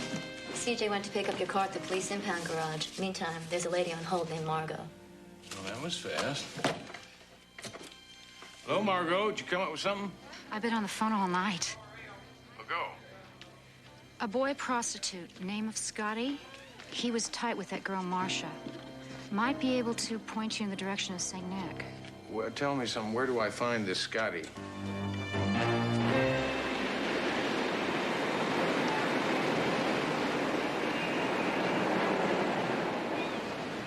Okay, so I know Marcia. Now, when was the last time you saw her? You're a cop, aren't you? Actually, I'm a private cop. Kind who is willing to spend big bucks to anybody who can point me in St. Nick's direction. Me? Think you're St. Nick? He's got Marcia's sister, Scotty. Now, she doesn't belong to him. You must think I'm a real Looney Tune. No, what I think is I would really like to help you get off this street. Now, I will bet you that you had a home once. School, friends, probably got a mother and father who are wondering where you are. Just get out of here. Oh, damn it, you listen to me for a minute. I know that sometimes running away seems the best thing to do. But I'll tell you something. Sometimes all it takes is a phone call. All the harsh words are gone. Your parents are just glad to have you back home. How can I go home now after what I've become? Scotty, I can help you get home. Just please help me. Help Butterfly. Look, just call me, all right?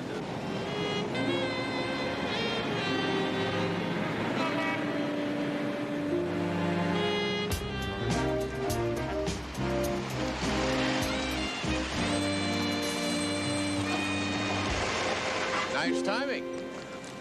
Good directions. Marcia's personal effects. Yeah, I also managed to get an okay for you to give Marcia a regular funeral.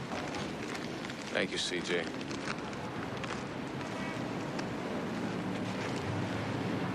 This must be Butterfly.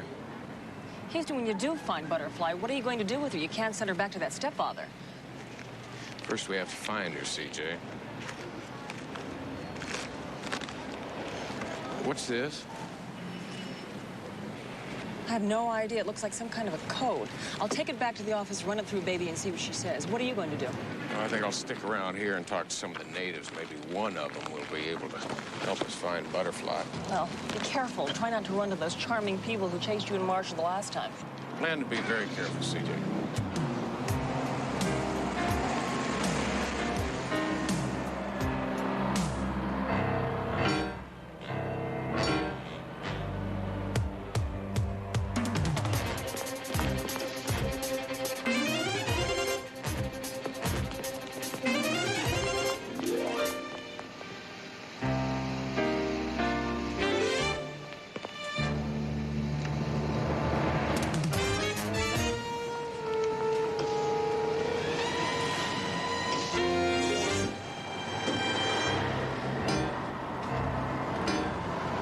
Shoot me in front of all these witnesses?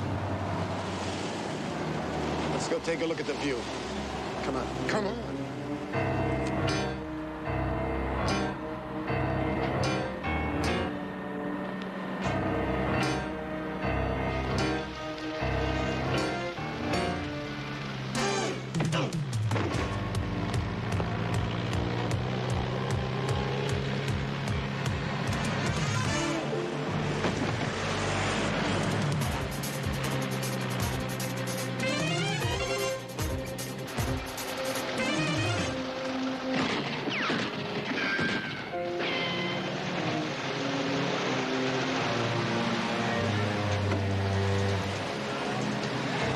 Judge now. We don't tell him anything. As far as I'm concerned, Houston just bought himself a temporary state of execution, a very temporary one.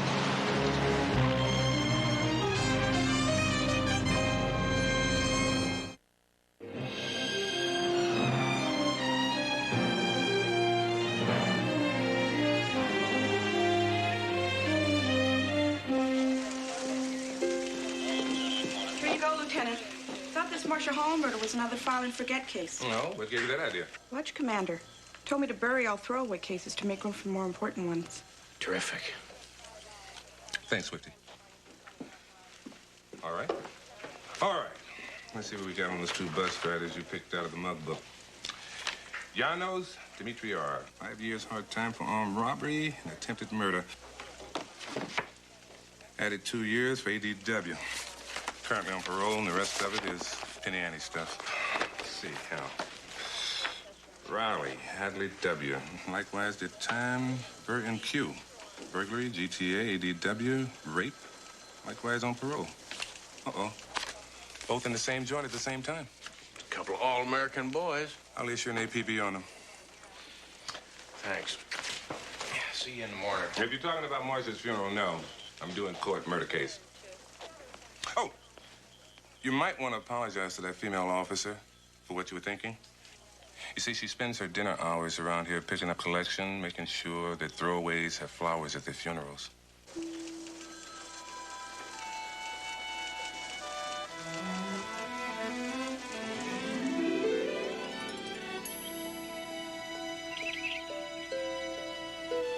Let death come when it will. It can do no person harm, for it will be but a passage out of a prison into a palace. And it is with these pleasant thoughts that we now say our temporary goodbyes to Marcia May Hall. The Lord is my shepherd. I shall not want. He makes me lie down in green pastures. He restores my soul. He leads me in the paths of righteousness for his name's sake. I didn't really expect to see you here. You didn't tell me Marcia was dead. You didn't seem like you cared. A lot of us cared.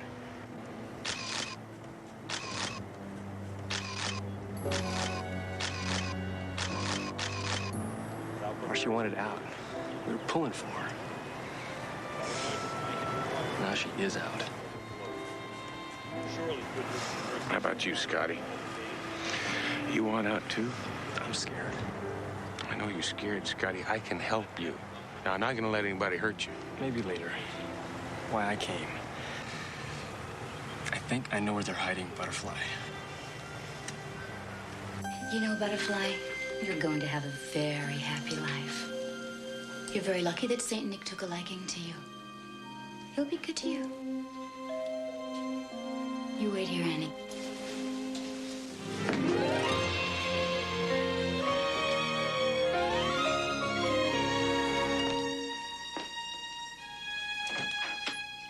Yes, what is it? Hi there. I talked to a lady in the supermarket who said you are a fabulous acting and dancing coach. I don't teach in my I home. have a darling little 4-year-old daughter. We call her Bunny. She's got big green eyes and red hair and freckles. And everywhere I go, people say to me, Bunny ought to be in movies or TV or commercials or something. So I thought that I should talk to a professional person and get a professional point of view. Did you get my tip? Now, personally, I'm not for that sort of thing. But who am I to deny instruction to child training coach? Now, I would have brought Bunny with me, but she has mumps. You know how that is. I know. Butterfly. Marcia sent me. Come on.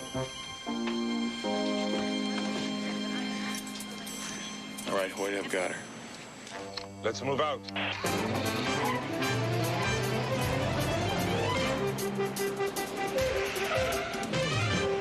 Another time. I don't think so. Under arrest. Meet Lieutenant Hoyt. It's my pleasure.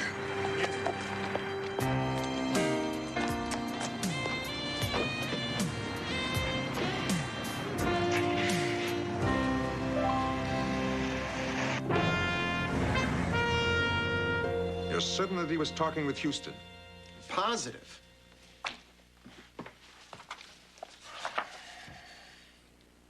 Then Scotty will have to be eliminated. No near misses this time. What about Melinda being in jail? I can easily take care of that. Well, good. Well, then it's business as usual, right? Wrong. I want you and Melinda out of town for a while. I'm mothballing this lucrative little business temporarily. But, Nick... Riley, we cannot afford to be greedy. There'll be other cities, other girls. There'll always be other girls. Seems like such a waste. What? Oh, waste, yes. As in waste Houston, waste Scotty. And then await my instructions.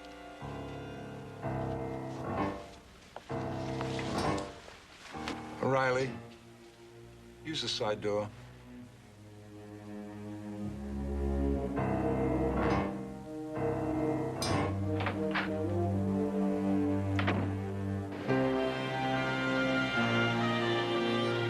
Now, I want you to pay very close attention because I do not intend to repeat myself. You work for St. Nick. You procure girls for St. Nick. You groom those girls.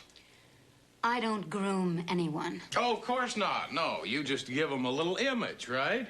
I mean, you teach them the so-called tricks of the trade, like how to cheat their johns out of an extra couple of bucks. We know this, and we can prove it. Look, the only Saint Nick I know is the one who fills my stocking with goodies every Christmas. Take this lady back to her cell.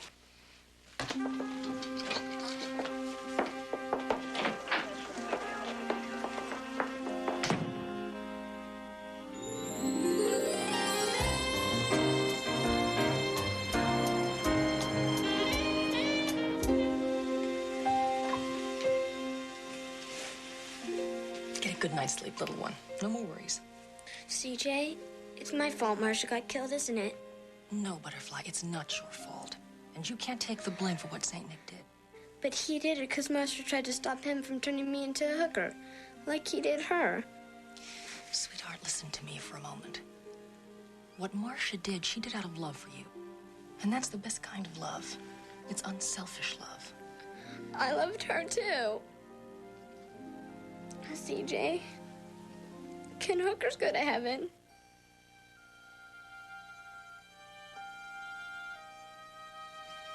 It's a pretty heavy question, Butterfly. Maybe I can answer your question with a question. Can a 16-year-old girl who lays down her life to save her 14-year-old sister go to heaven?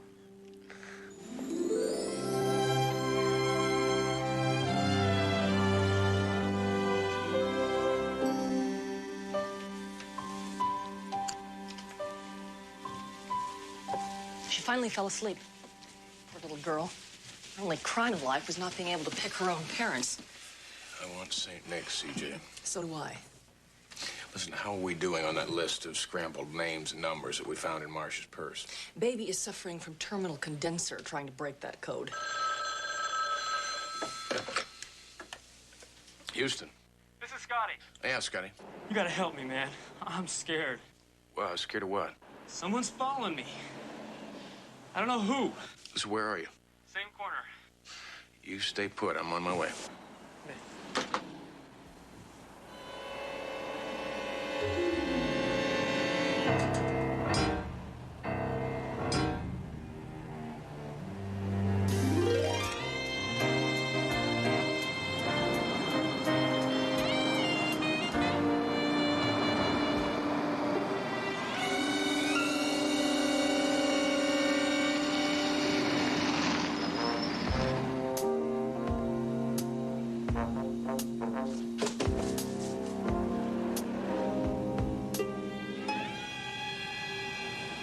Scotty!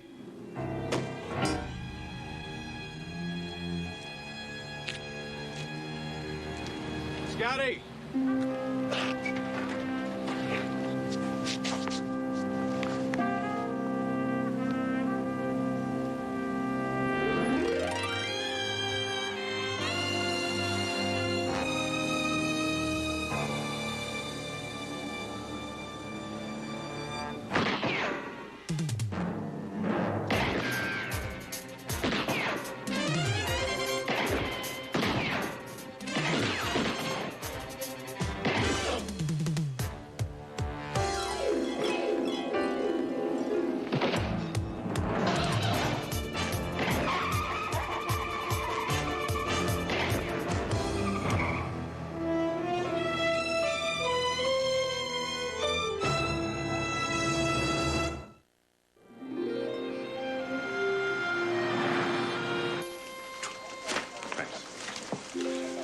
Examiner's preliminary report says that Scotty died the same way as Marcia, heroin overdose. Any word on Janos's condition? Oh, yeah, your bullet did his job. He's in a coma.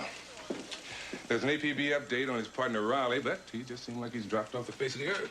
And since St. Nick's acting coach is not talking to us, it kind of puts us back to square one, doesn't it? Or does it? What are you thinking, Houston? Riley and Janos were waiting for me. It was a setup. Meaning?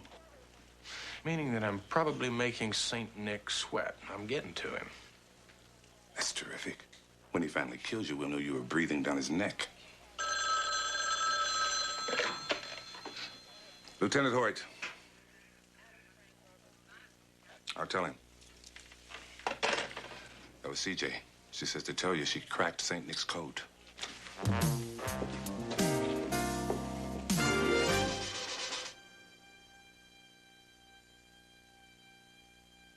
Credit cards? I don't get it. Credit card numbers, to be precise. St. Nick's hookers have been accepting credit card numbers in lieu of cash. See, I found a piece of paper in Marcia's wallet. It had a list of Oliver John's names, their credit card numbers, and their fee. Computerized sex? That's right. And what you're looking at is 1 month's worth of receipts. I don't suppose you were sneaky enough to get the billing company's name. Well, as a matter of fact, Houston, I did tap into some computers that are owned by credit card companies, and... Hold it! That's illegal. Yes, but it works very well, Hoyt. Go on, CJ. And the name I came up with is Vesuvius Industries. Meaning that all we have to do is find out who owns Vesuvius, and then we'll know who St. Nick is. Well, I also tapped into some computers in Sacramento. I am not here. I am not hearing one word of this. And I came up with this identification. Judge Nicholas Whitewood? Nicholas, as in Saint Nick, alias Mr. Law and Order, alias King of the Pimps. CJ, are you sure? I mean, Whitewood is a biggie. Oh, he's something else. Listen to this. Judge Nicholas Whitewood is the judge that our acting coach, Melinda Thatcher, is to be arraigned in front of tomorrow. And I'll just bet you that Judge Nicholas Whitewood is going to get his acting coach off on some kind of a technicality. Unless you can arrange a warrant for his arrest, Hoyt. A warrant? With what? CJ, you're a lawyer. You know this evidence was gained illegally. It's inadmissible. Inadmissible in court. But we might be able to find some place we can use it where it will carry a little more weight. I don't know what you're thinking, but I do know I don't like it. Yeah, I know.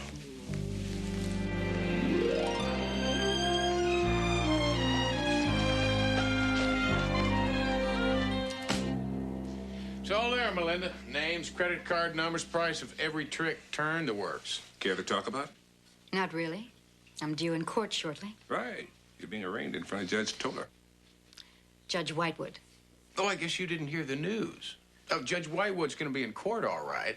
He's just going to be sitting on the wrong side of the bench. It all has to do with Vesuvius Industries, a guy named St. Nick. Ring a bell? See, it turns out that Judge Whitewood and St. Nick are one and the same. They both decided to do some talking, mostly about you.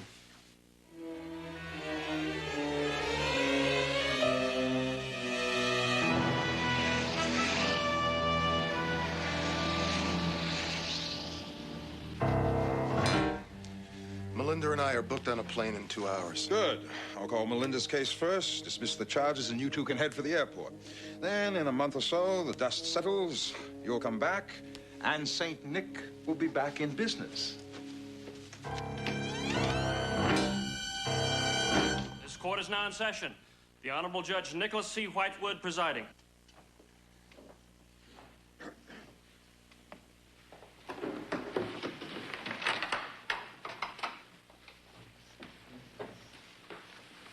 With the court's permission, we'd like to approach the bench. Denied.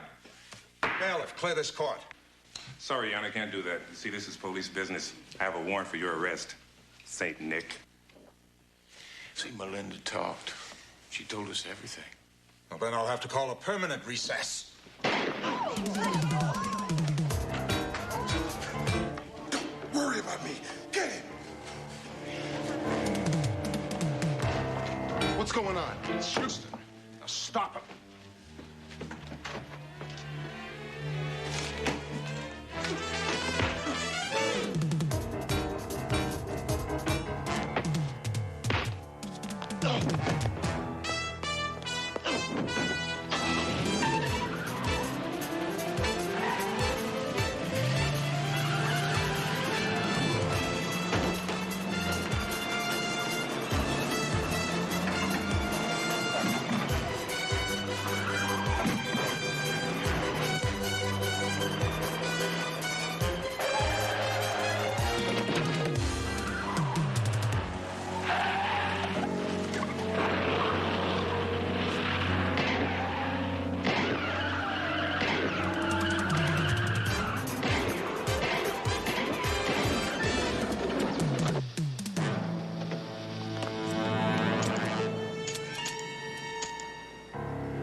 You just give me an excuse, all right?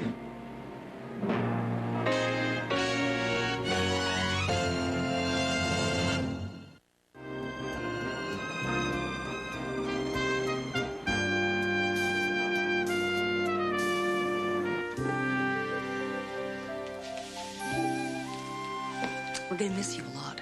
I'm gonna miss you too. But whenever you get the urge, you pick up the phone and you call. Collect. Thanks.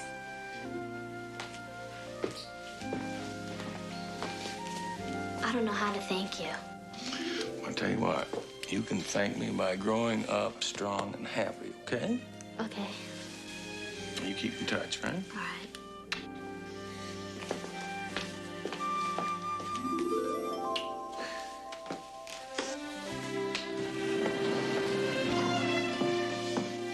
You know, I met her new foster parents. They seem like real nice folks. The absolute best. And you did say to pick up all your favors in order to guarantee Butterfly's future, so I did. Which means that you owe a thank you lunch to 4 highly placed social workers and a red tape cutter. We have tomorrow. Today I'm having lunch with Lieutenant Michael Hoyt. But Lieutenant Hoyt is in the hospital with a bullet in his shoulder. So? Well, you know how awful hospital food is, Houston. Mm-hmm. Yeah, I'm having our lunch catered by Maxime's. The Maxime's in Paris? Paris. Paris, France. France. Yeah, it's being flown in fresh on the Concorde. Houston, I have a flash. The Concorde doesn't fly to the West Coast. We will today.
Where's the clown, clown?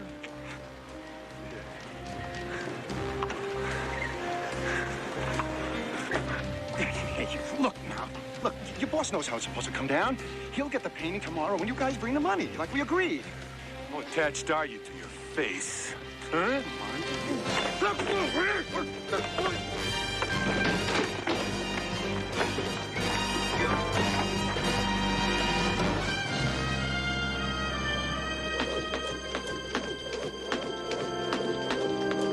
How's he doing? Well, see for yourself. He's having a real ball. I suppose he wouldn't be interested in talking to a Thomas Dexter on the phone? I'd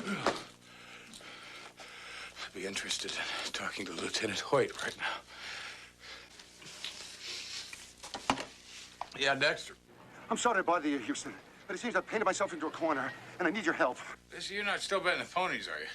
I don't have time to talk to you about it right now. I'm kind of desperate. Well, look, you still got the art display on the water near my beach house? You gotta come right now, Houston. Please. Tom, what's going on out there?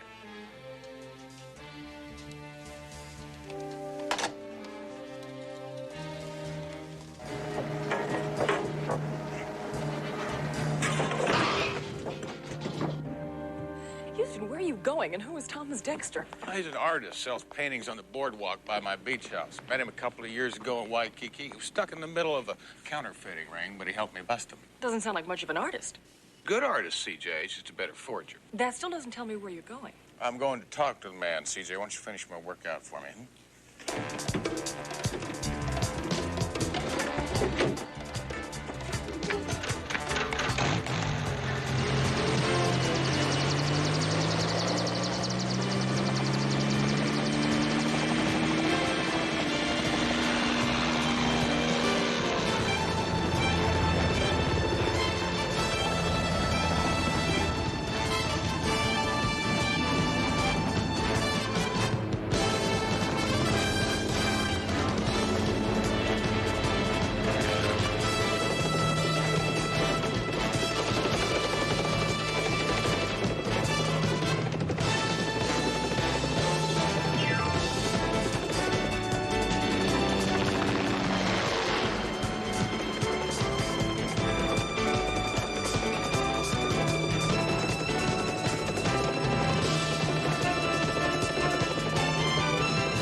Excuse me. Oh, you're not, Tom Dexter? Actually, I'm looking for him. I'm a friend of his. You didn't happen to see him come by here. No, I only just got here myself. I suppose this was his display. I think he was a better con artist than artist. Sounds like you know him. Only in passing. You see, I have this painting of a crying clown, and Mr. Dexter was going to frame it for me. I was supposed to pick it up today, but, well, I think his running away speaks for itself. Well, I wouldn't jump to conclusions so quick, Miss, Oh, Daphne DeLauder. Houston, Matt Houston. Yeah, Tom gave me a call, sounded upset, came down here, there was another man chasing him. Well, tell me, why would Dexter call you? Besides being a friend, I'm a private investigator. Oh, how convenient. It looks like I'll be needing one. Must be a very valuable painting. No, not really. Except, of course, to me. Mr. Houston, it really is very important that I get it back as soon as I can. See, I'll tell you what. Now, I have to get out of these clothes. Why don't we talk about it? Now, my beach house is not very far from here. I suppose you have etchings there. Hmm? No, I have coffee there. Maybe we could talk this out over a cup, huh?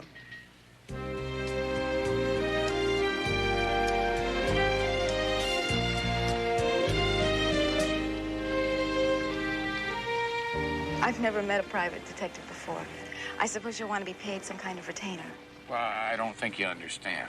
Yeah, see, I mean, the painting's not worth $500 a day plus expenses it would take for you to hire me. I mean, you said that yourself. I insist upon paying your going rate. I wouldn't want to rob a man of his livelihood. Daphne, you don't really understand here. Here's my card. Card. I don't have my checkbook with me right now, so I can't pay a retainer. I don't want a retainer, see? I'm trying to tell you that Good, you can... then it's all settled. I'll expect you to call as soon as you locate my painting. Oh, just treat me like any of your other clients, Mr. Houston.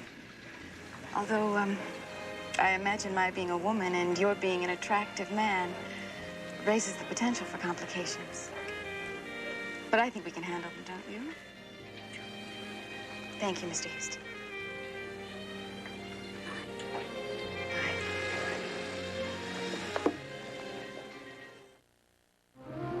Houston, there is nothing on Tom's Dexter, not even a social security number. Now, Dexter's got more names than a phone book. I'm confused, Houston. Is he a terrific guy or is he a hustler? A little both, CJ. He's like anybody with a lot of talent, but I don't understand why he would swindle a pretty girl out of her keepsakes. I don't understand why he would try and run away from me. Well, I don't think you're going to get the chance to find out. We have definitely come to a dead end, and we do have other cases. Yeah, well, Daphne did hire me to find her painting. Why do I get the feeling there's a lot more of Daphne in this than business? Well, it's because you have a very active imagination, CJ. I'm going to burn up a little shoe leather and see if I can find Dexter. I'm going to start with some art galleries. Well, I mean, a little culture never hurt anybody, huh?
Hello?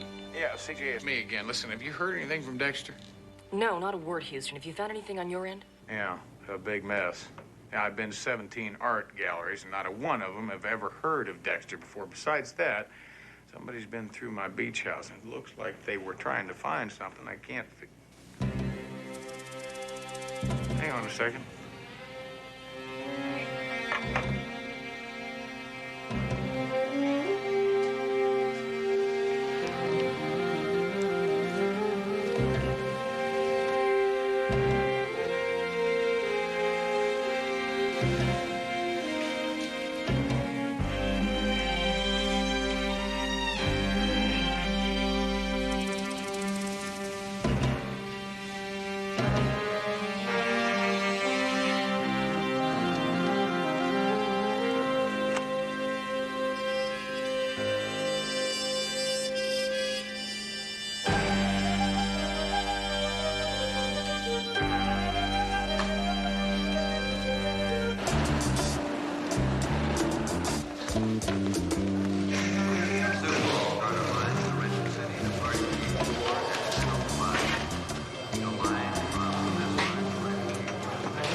Answering service. Mr. Lauder's not available right now, but can we take your message and have her get back to you? Yeah, listen, my name's Matt Houston. I'm working for Daphne. Could you please tell...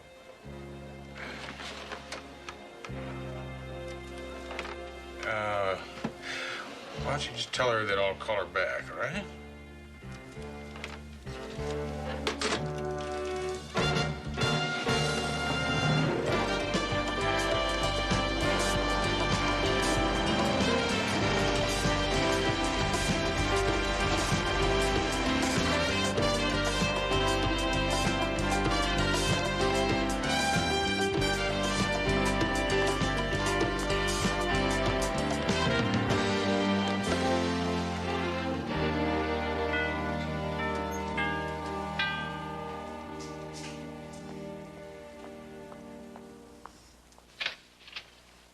Daphne.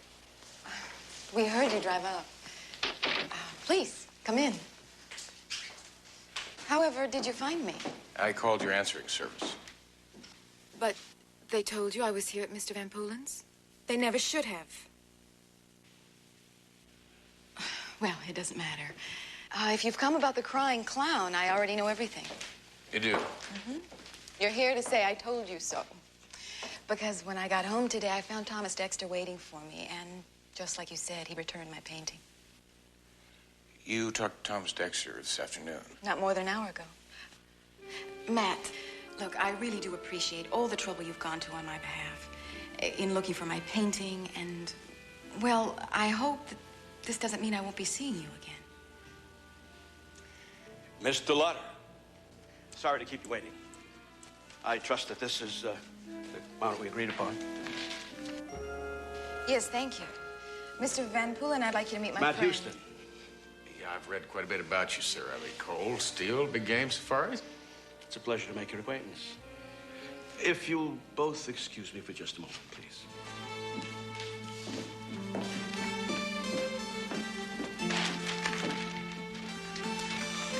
Listen, how do you two know each other? Don't. Actually, I'm here on business.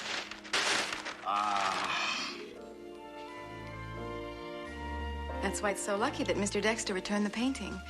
Because, as you can see, Mr. Van Poolen has just purchased it.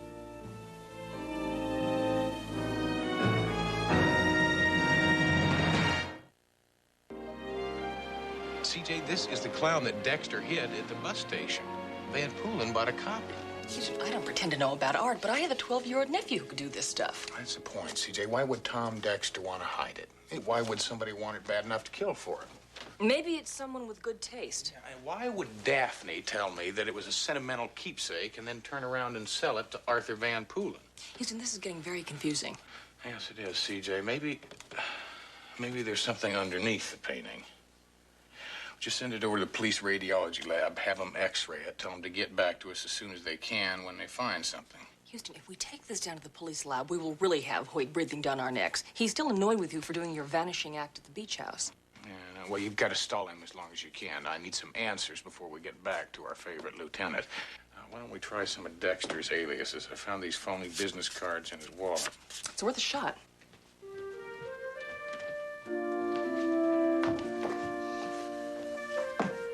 Try Pierre Bordeaux.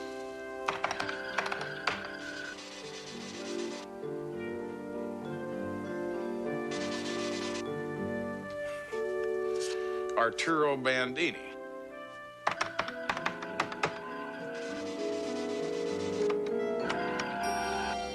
Touchdown. Bandini, Arturo. A one-man show who was reviewed by the newspaper last month. This fellow's alter ego is a pop art imitator who thinks of himself as a genius. Where was the show? Little place on La Cienega Boulevard called Art Nouveau, owned by a man named Horatio Bruno.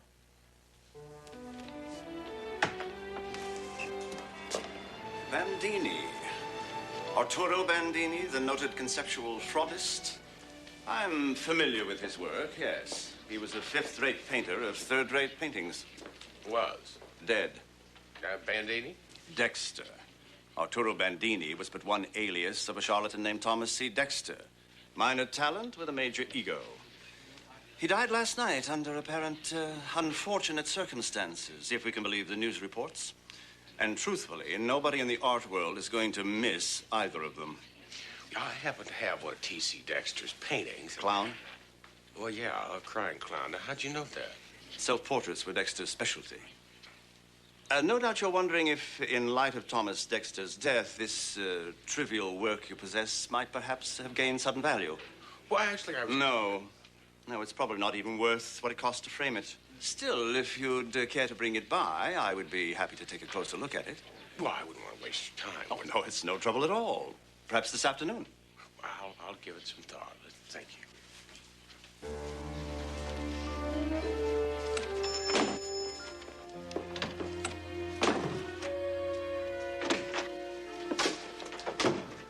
He has the painting.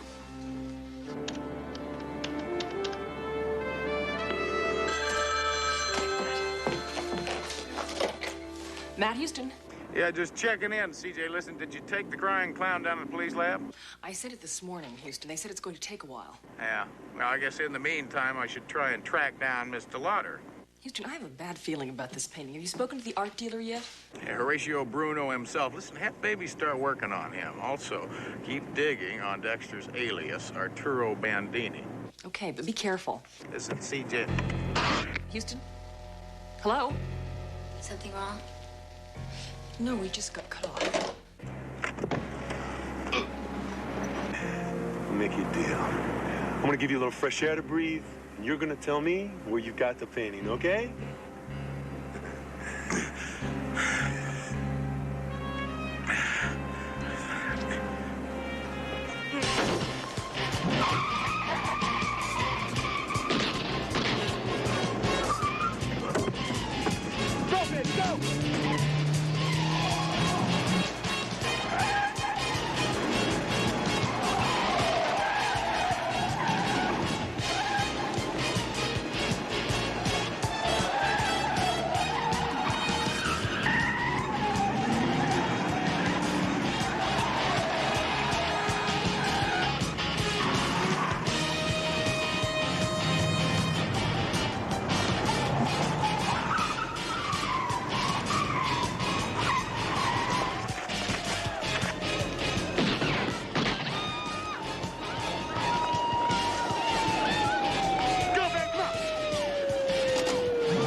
I'm sorry I can't be of more assistance, but Daphne DeLauder is not really what you would call a good friend.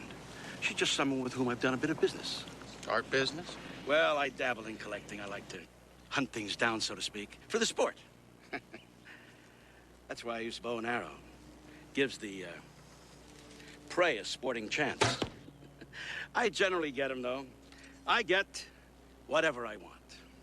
And you wanted Daphne's crying clown, right? Well, it's really Dexter's clown, isn't it? I fell in love with it the moment I saw it at an art show. Tried to buy it right then, but Dexter suggested I speak with his rep, Daphne.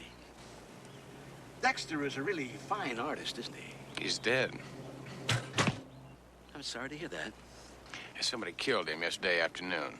And you think that Miss Daphne had something to do with that? Do you? Just what is it you're hunting, Mr. Houston? Well, nothing really exotic. You don't mind.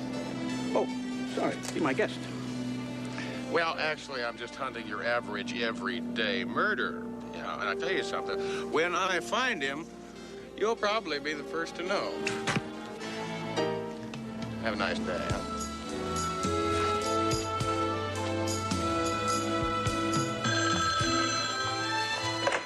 Matt Houston. Yeah, CJ, listen, it's me again. Tell me, did you find... An address for Thomas Dexter, a.k.a. Arturo Bandini? I sure did, but Hoyt is ready to haul you in for withholding evidence. Well, he'll just have to wait his turn, CJ. Where am I going now? Dexter's address is a loft in a factory downtown. Second floor rear. And Houston, be careful.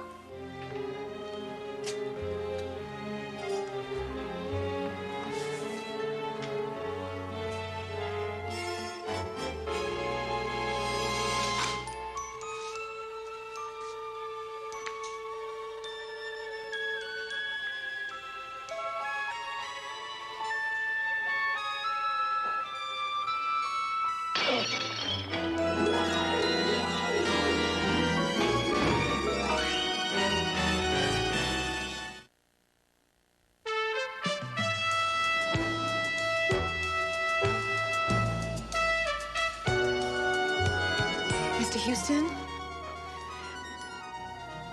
Mr. Houston? Oh, thank God you're all right. I'm so sorry I hit you. Yeah, so am I. Daphne, what are you doing here? I was Dexter's rep, and I didn't know where else to hide. You see, I thought you were Arthur Van Poolen or someone sent by him. I think he's trying to kill me. You will help me, won't you, Mr. Houston? First things first, Daphne, you lied to me. You're right. I lied. I didn't really want to, but I was afraid if you knew the truth, you wouldn't want to help me. You see, it's just the littlest bit illegal. You and Dexter were selling bogus art, weren't you? They're under the clowns. The forgeries, I mean. Bring one down with you and I'll show you what I'm talking about.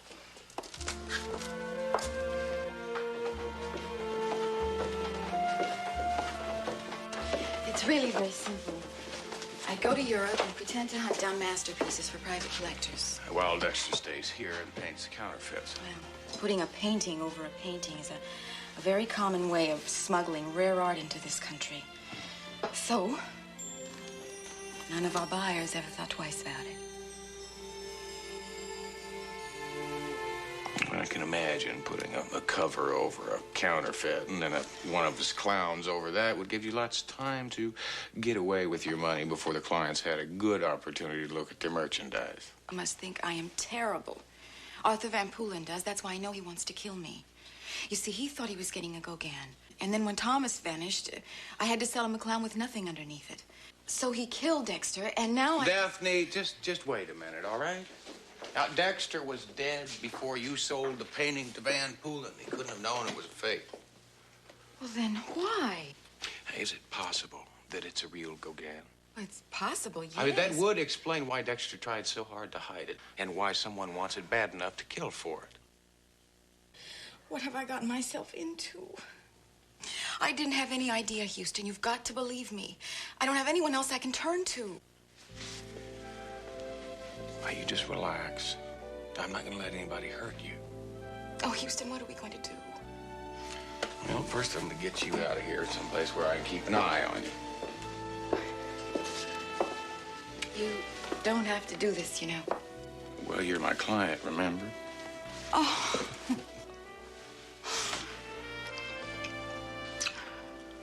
And what was that for? That is your retainer. So, where to? Well, I should probably take you to the office so you'll be safe there. And what about you? Well, I'm going to try and get Van Poolen off your back. If, in fact, he's the one that's on your back, then I'm going to find out who killed Dexter and why. Come on.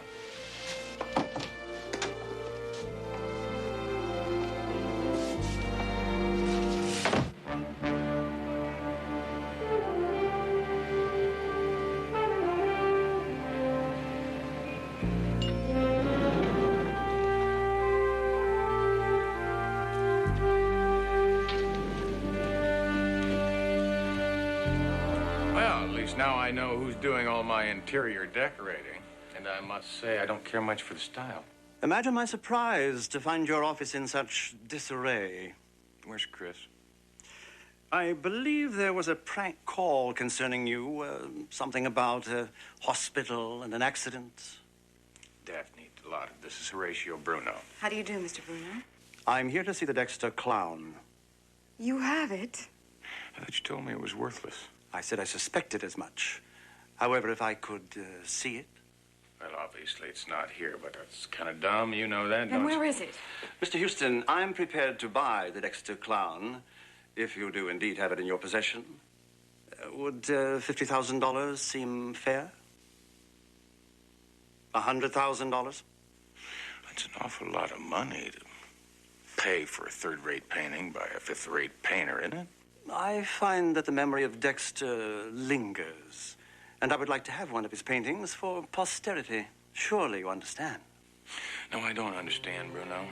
You see, I don't like people coming into my house and trashing it out, trashing out my office. I don't like finding my friends dead in my living room.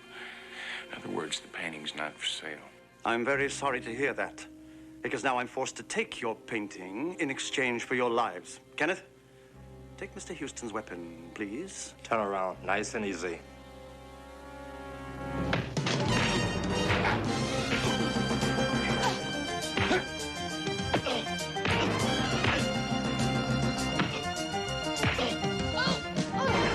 Let's try that again, Mr. Houston.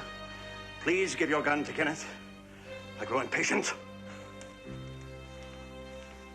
Yeah, look, I'll have to take you the painting, all right? My car and Harold are waiting outside. You remember Harold, don't you?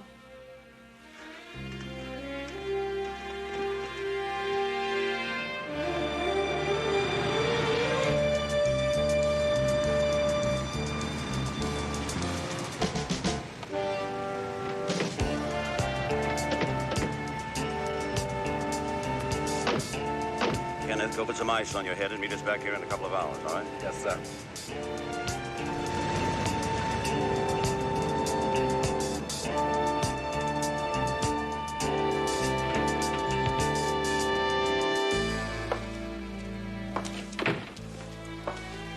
Well, I'll tell you, it's one of these. A pointless stall, sir, because I promise you we will strip these one by one until we find it. This is going to take all day. Not quite. But I think we should take these pictures a few at a time down to where we have more room. Persuade our friends to help us with these clowns, Harold.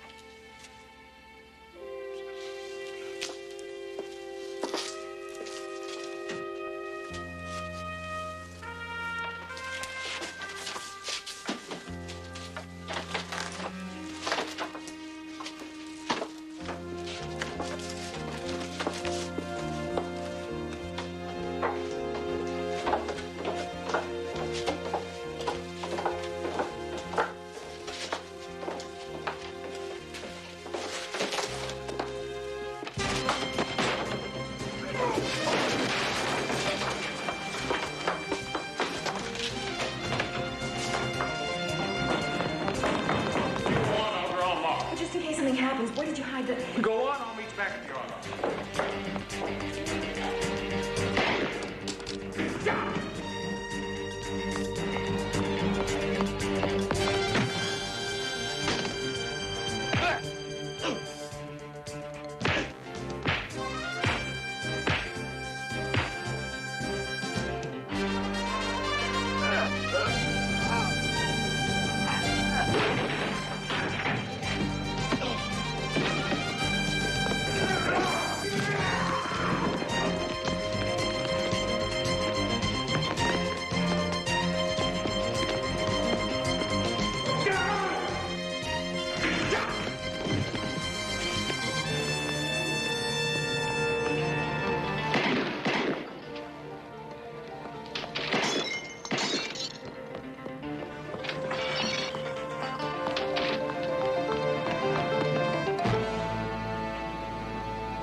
I can tell by all the cuts and bruises you're collecting. Houston, why don't we just strip the painting ourselves and see what all the fuss is about? It's not time yet. See, first we have to use the painting for bait, set a trap. Need some help? I'd kind of like you to stay here, see if Daphne Delutter calls. Where are you going to be? I'm going hunting. I'll start with the king of the jungle.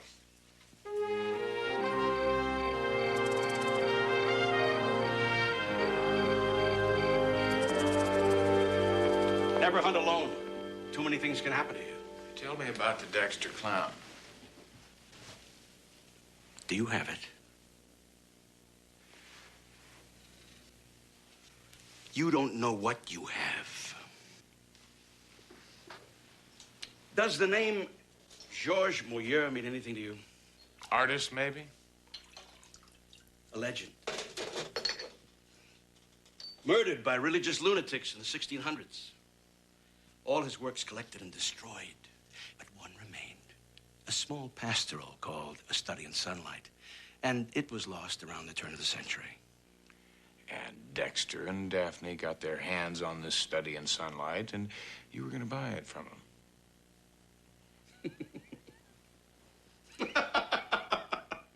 Oh, you're quick. I like that. But it was always Dexter, never Daphne, so far as I know. You see, Dexter found the painting. He called me. I agreed to buy it, and he said that he would, get it into the country. So Dexter painted a Gauguin over a masterpiece, and then one of his clowns over the phony Gauguin. A painting on a painting on a treasure.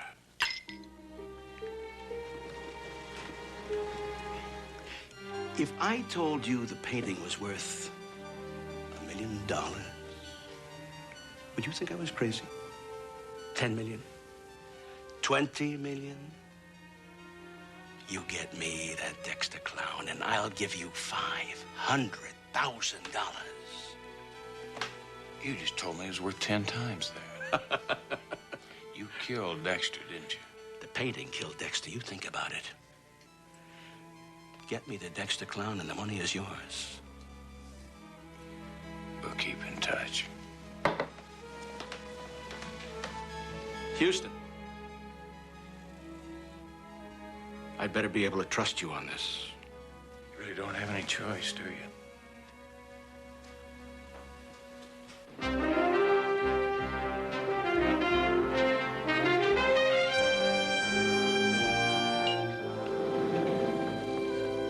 CJ? Houston. Oh, I thought something terrible happened to you back in that studio. Are you okay? Where's the painting? Where's CJ?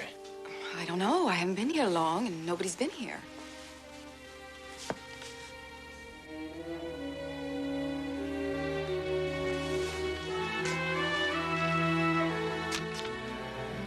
In exchange for the Dexter clown, I offer you the life of Miss Parsons, H. Bruno.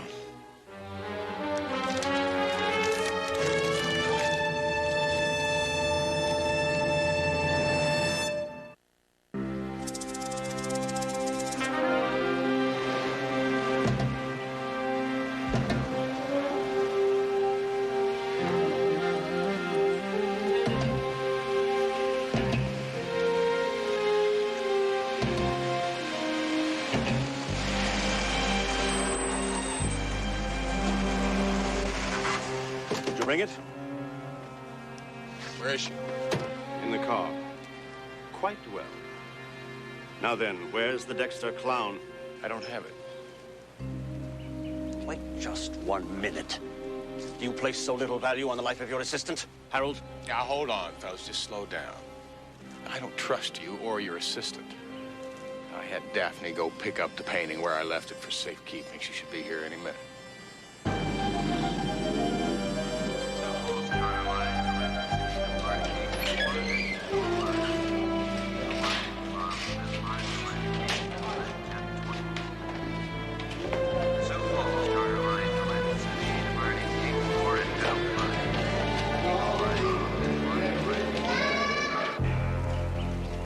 Tell you she's not coming. She's tricked you, Mr. Houston. You should never trust a woman like that. I thought you told me you didn't know her. I lied. She once tried to sell me a blue period Picasso, only it was a little too pink. Free Dexter forger was colorblind. He's not coming. There's a car coming. There she is now.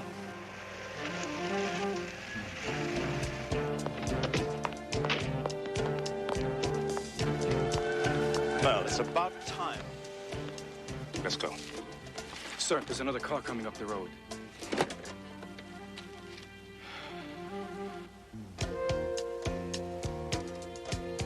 Let's go. What about CJ? Patience, Mr. Houston. You waited this long. What's a few minutes more? Oh, please wait! I thought I told you to keep your distance. Oh, wait, I just want to be in on the kill. Yes. Yes, this must be it.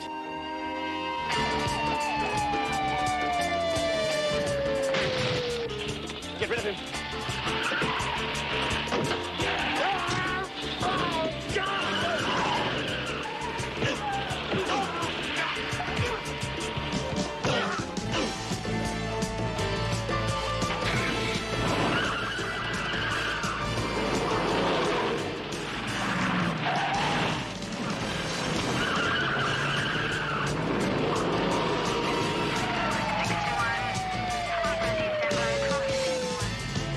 What are you doing?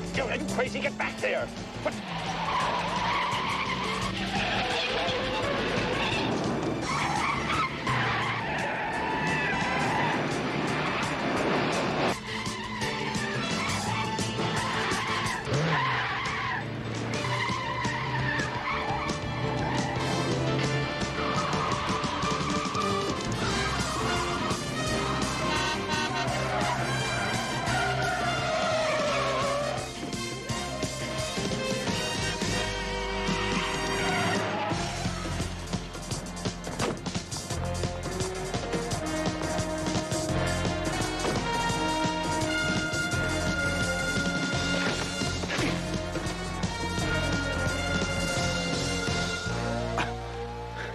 All right?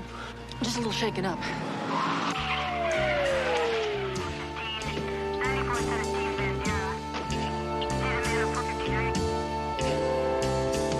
Hey, your timing's impeccable, Hoyt. Glad you could make it.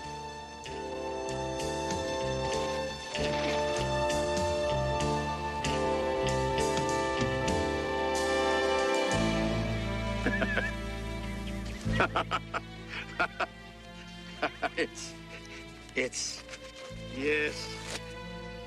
It's not a Gauguin. What does it matter?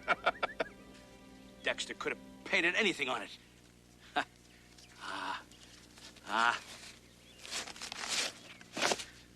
No!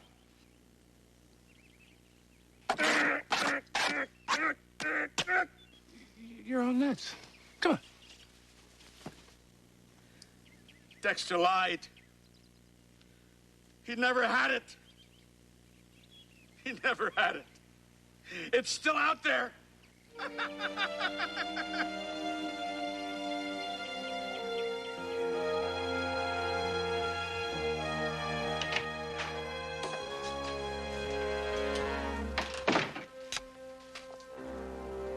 Houston. You know, that was a real nice switch you pulled out there today. You know, Van Poolen still believes that the mole you're studying sunlight somewhere in Europe. Oh, he told you that story. It's fiction. There's no such thing as a mole studying sunlight. I made up the story for that greedy Van Poolen. Daphne, I had that painting x-rayed. You want to know what I found? I can't imagine. That's why I knew that you would come back here tonight. What do you mean? Well, I mean, you knew I had the masterpiece. So, you came here. And then you hid it. And you brought a phony out to Bruno and me. You don't really think Yeah, that... I know it for a fact, Daphne. See, I had Hoyt's men follow you all the way from the bus station back here. You know when Dexter called me? That was you he was afraid of, wasn't it? All right, Dexter was scared. He wanted to just give the Moliere to a museum after we found it. Can you imagine? And with Van Poelen ready to pay full price, I knew he was going to do something terribly stupid. So you killed him. It could be our secret. Could you trust me? I mean, you couldn't trust Dexter. You're different. Don't you see? This has just brought us together. That's all that really matters, isn't it? Just you and me. And the painting. Do you realize what it's worth? I'm a rich man, Daphne. It's not just the money. It's something rare and something beautiful. We could run away together. That's the thought. And fall in love. Maybe you do that. You do care for me, don't you? Yes, I do. But you're still going to jail for killing Thomas Dexter.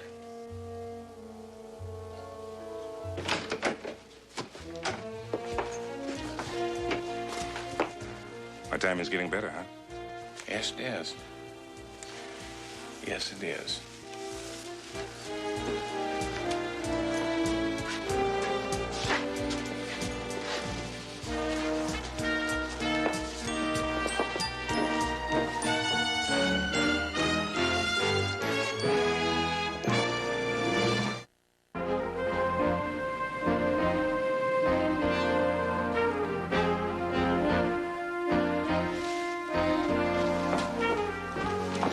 Chris, have you seen Houston? He's in the office. Thank you. Good night. Good night.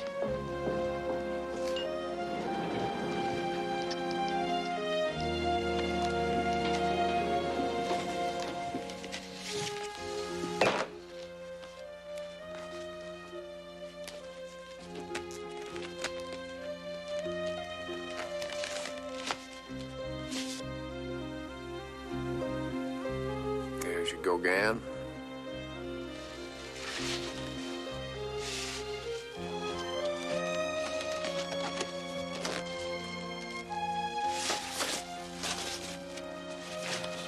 And a study in sunlight. Oh, Houston, it's beautiful. Yes, it is, CJ. But is it worth killing for?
hours.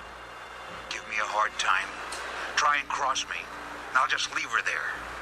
And you won't find a bone to bury. No. Listen, I have already arranged for the money. You just tell me where and when.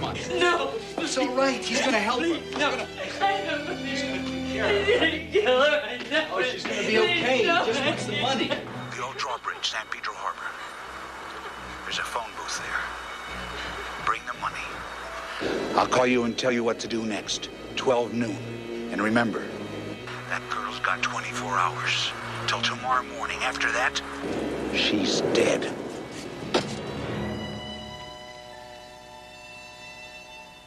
Get my daughter back, Mr. Houston. Do it.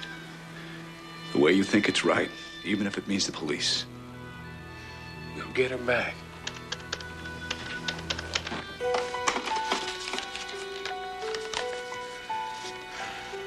Lieutenant Hoyt, please.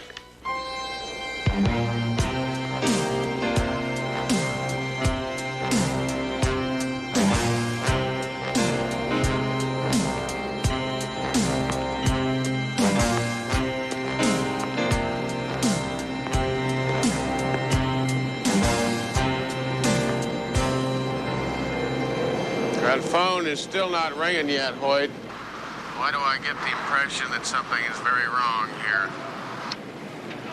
It's not that late, Houston. Kid never said wait there for his call. Now you do that little thing. I want some money. Yeah, later, all right? Oh, no. It's all we need. You got $2? I need $2. Some other time, all right? I want money. Houston, what's wrong? What's going on out there?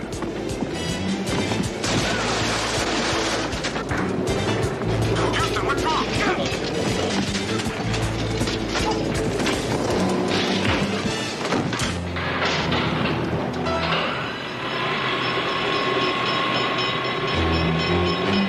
Lieutenant, shouldn't we go in? Wait a minute. Wait a minute. That could be our kidnapper.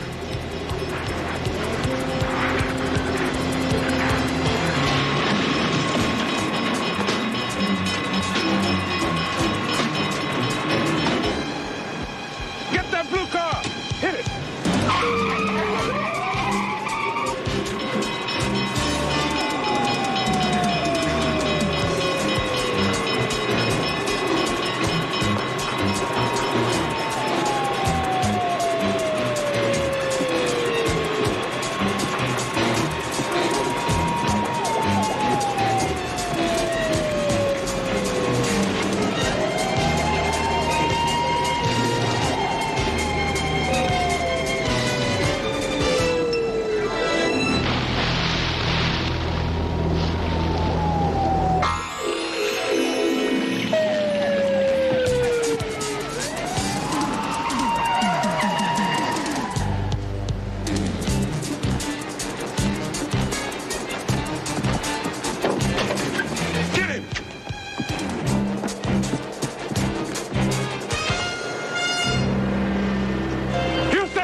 I think the eyes are a little closer together.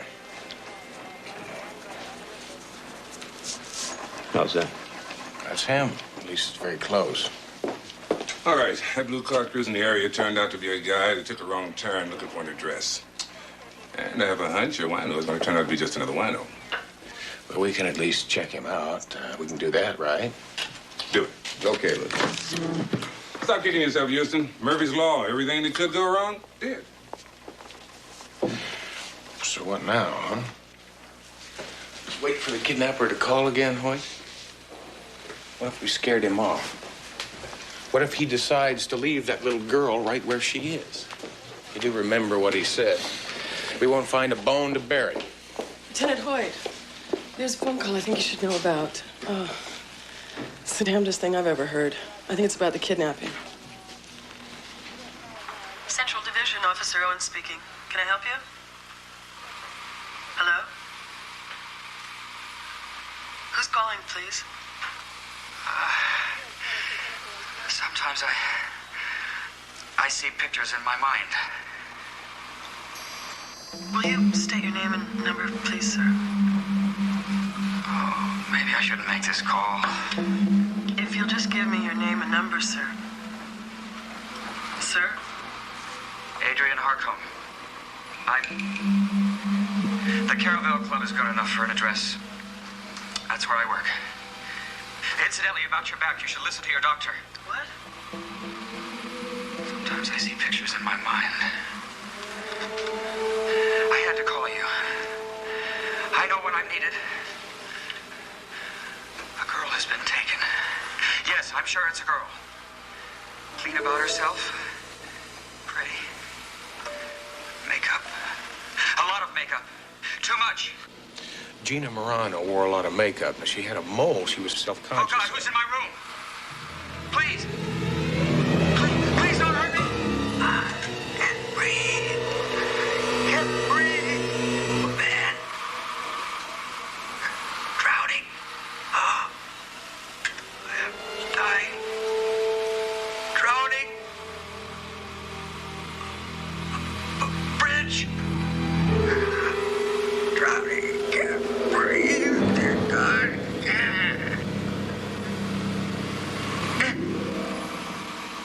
Sir?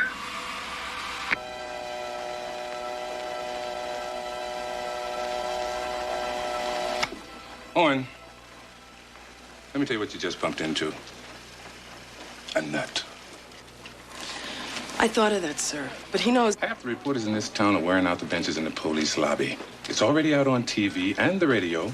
You see, what we got here is a girl that's been kidnapped, a hot-shot PI that almost went down for the third time. Now, that's sensational stuff. And if you don't think this stirs the wrong imagination, add this to it.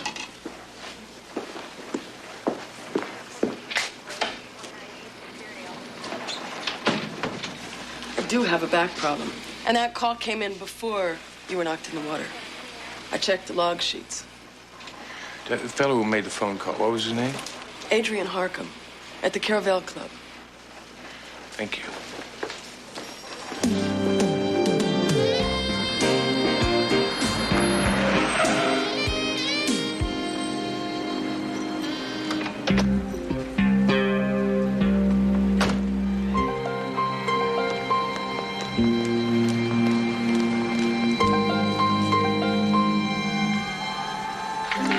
Too hard. The opportunity for a rest will come sooner than expected for you. I can see a brief trip with a lover. Oh? Wait! It's with your wife. Thankfully, they're one and the same person. They better be. Is he really blind? Mm-hmm, as a bad. He took a fall down the back stairs the other night. You'd think a clairvoyant would know where they were. Yeah. Well, listen, I would really like to talk to him if I could. I mean, after the show. It's really important. Thank you. You're in a hurry. But don't try to rush the future. The stock market is not the answer for you. I told you to sell that airline. Next year will be brighter for you. See? And for all of us. Ladies and gentlemen, it's been a pleasure being with you this evening. Oh, you're too kind. Until next time, may all the good things you can imagine come true. Good night. Guy wants to talk to you.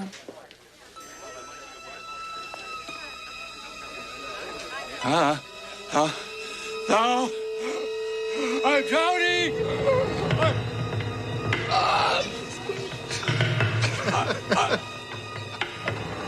Breathe.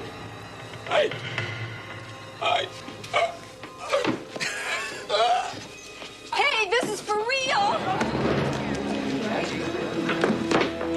No No one backstage, sir. Listen, it's important that I see Mr. Harcum. All right? You don't hear so good, do you? It's all right. Let him through. I know him. You know me? I know why you're here. Well, you called the police. Did I? Oh, I suppose I did. Would you like me? You don't remember it. It's not important. Well, you called about the girl. Is there a girl? I mean, now? I never know whether I'm seeing ahead or behind. It's so strong. Tell me about the girl. Sometimes I see pictures in my mind.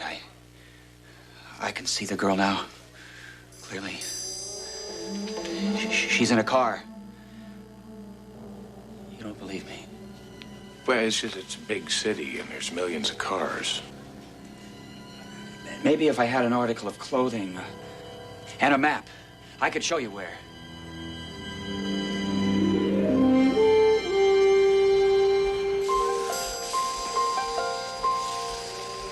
No.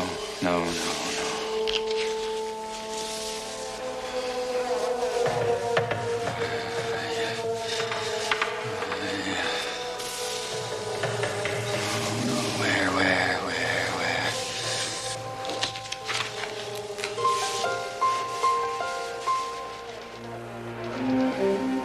Take me to the booby house, Houston. Standing here, watching this all night. Just stay with me on this, all right? I got a feeling. Yes. Yes, I know. It's all right. The car is...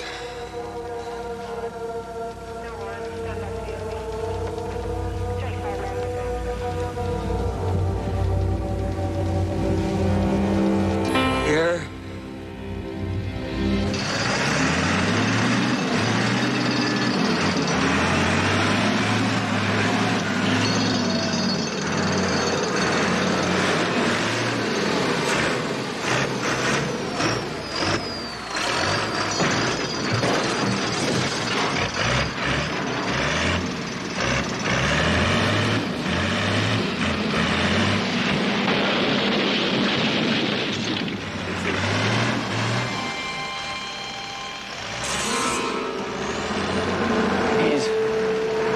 Big man. He carries her. This way. No! This way. Kidnapper said 24 hours. By my watch, we've run out of time. I know. It's over now. You can go home. We're coming to get you. Gina? Gina, we're coming. Where are you, Gina? Gina! Gina! Where are you, Gina? Where are you, Gina? Gina! There! You ever stop that machine?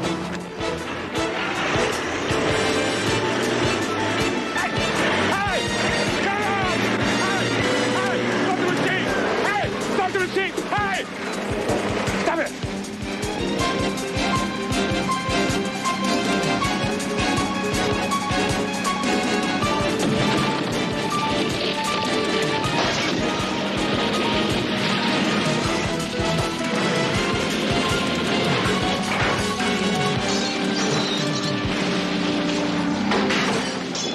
It'll be all right, sweetie.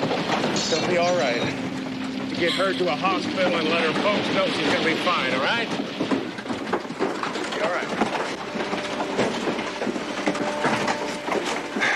What can I say, Harcum? It was a miracle. Take Mr. Harcum back to the car.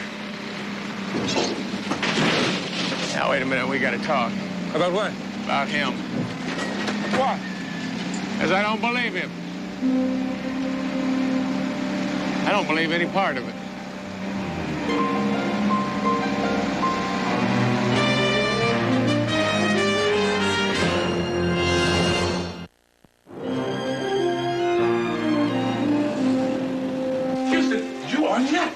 telling you Harkham is plugged into this The kidnapping. man is taking a lie detector test right now. Now, what more do you want? Officially, we are satisfied. Coffee?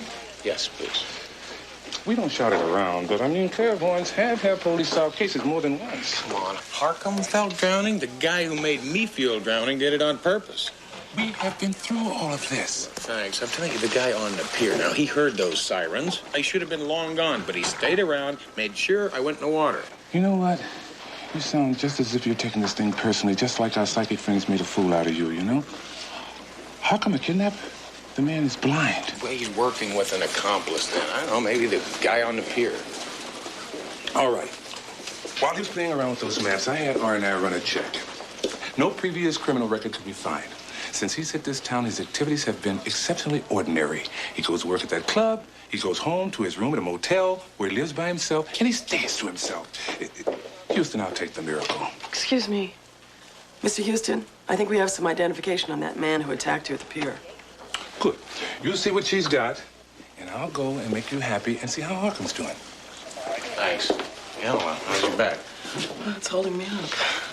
Yeah, this is the one. Yeah, he's a bad guy, all right. Name is Sherman Perzak. Assault, extortion, a lot of physical stuff.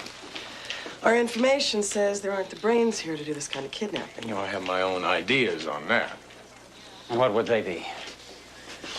Just why am I here, Mr. Houston? Because you don't believe? Well, let's just say I had a hard time swallowing what happened today. Now, if I am wrong, I'll apologize for the inconvenience. Let's just call it a misunderstanding. But from now on, stay away from me, please. Thank you.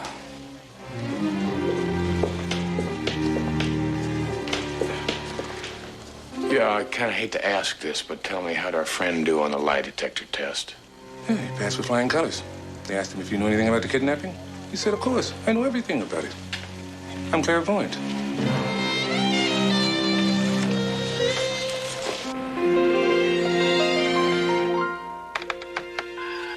Sherman Perzak, your basic all-around naughty boy. Why'd the man attack me and throw me off the bridge? Well, Houston, I think you were attacked by a transient who'd had too much wine to drink. From what I could tell, it has nothing to do with Adrian Harkham. Punch him up for me, would you? Listen, there has got to be a connection, CJ. What's he been up to? Well, he's had several articles written about him in journals dealing with psychic phenomena, based on an incident that happened about 3 years ago in the East, in New Jersey. It was a similar situation. A child was lost, and Harkham found the child in an abandoned refrigerator. Unfortunately, he was a little too late. The child was dead. I want to know what he's been up to and what he's doing now. Where are you going? I'm going to get some answers.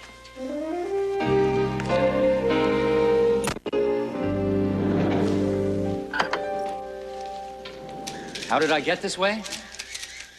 Well, I'm often asked that question now. When I was younger, I'd wanted to play pro ball, baseball. One day, I caught a line drive in my temple instead of with my glove. When I woke up, I was blind. Blind in the way you know it. In fact, what happened was that I gained a different kind of sight. Other questions? Yeah, I've got one for you. Tell me, what am I holding in my hand? What's that? I mean, you tuned in to a girl that was hidden miles away. Well, I'm not more than 10 feet from you. Oh, Mr. Houston. How theatrical of you to arrive at this press conference. Are you interested in show business? Was that the business you're in? Yeah, I'm fascinated. Oh, come on up. People, ladies and gentlemen of the press, this is the famous private detective, Matt Houston. Most of you have heard of him, I'm sure. You have an interesting family history, Mr. Houston. Later, make sure you call home. Hey, you still haven't told me what I want to know. Can you tell me what I'm holding in my hand? Parlor tricks. Well, can you tell me what I'm doing now?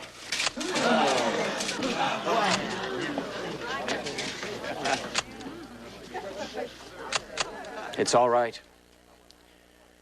What you're doing now, Mr. Houston, does this answer?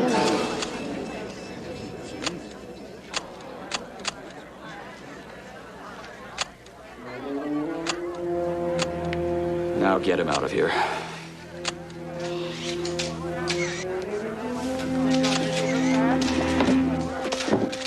make it out under my own steam, all right?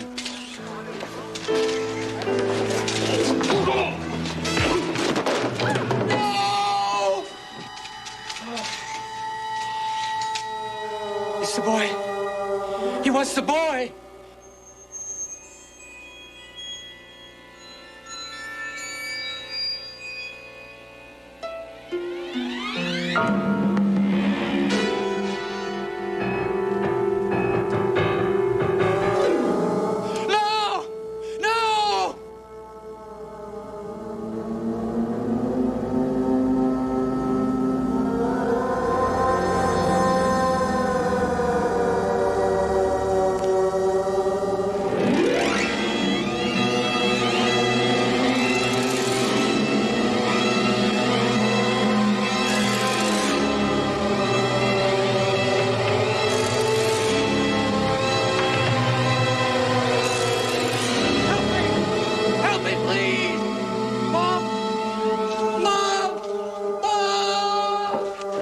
You're on your way out of here.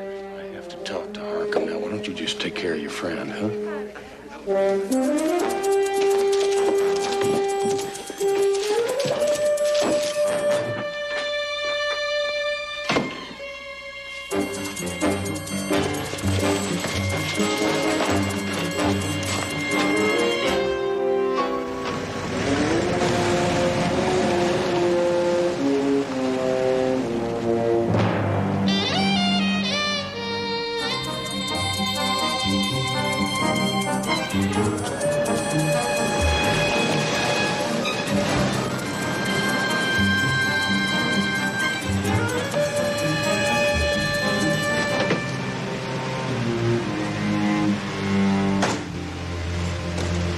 Keep the chain.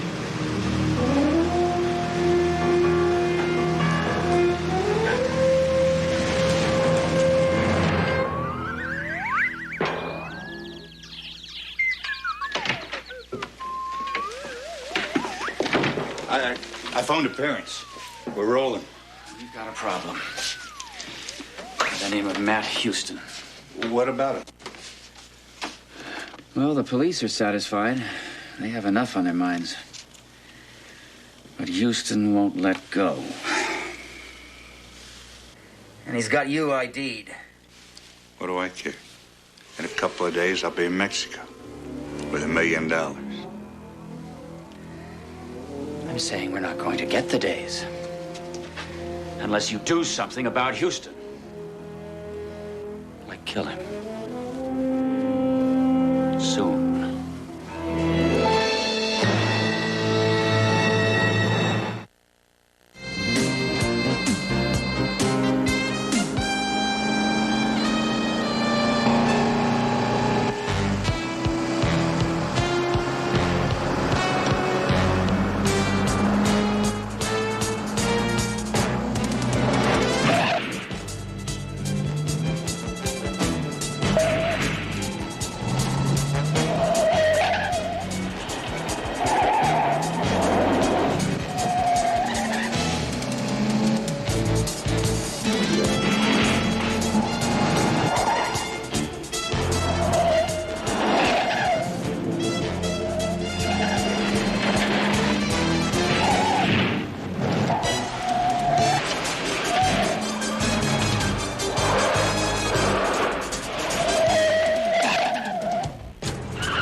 Take it easy. Take it easy.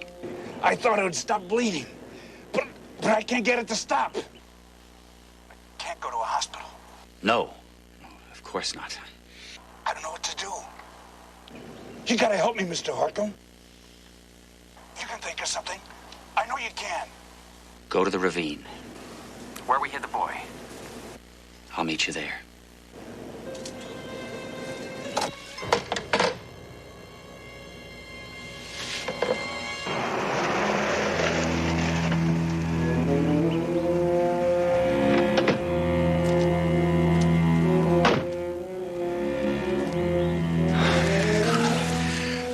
I thought you'd never get here. Don't move, huh? I'll take care of you.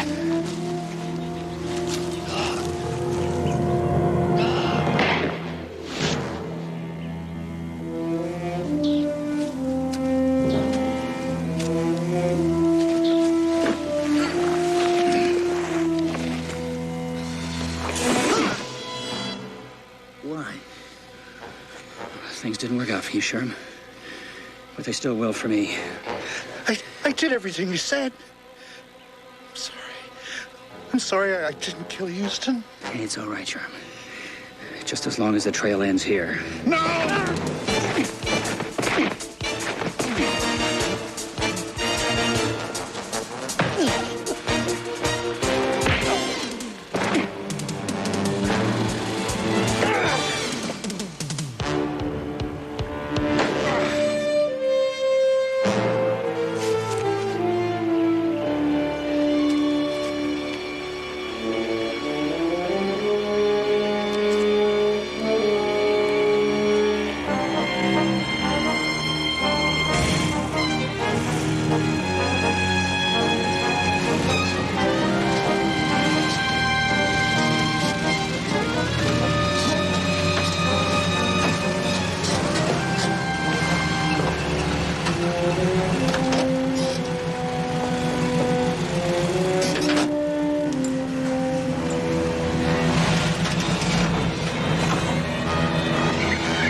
I put both Perzak's parole records and Adrian Harcum's club dates together in Baby, and I came up with this.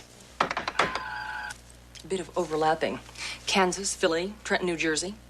New Jersey, now that's where Harcum got the first vibrations of a missing child, right? That's true, but don't jump to any conclusions. All it means is that they were in the same city at the same time.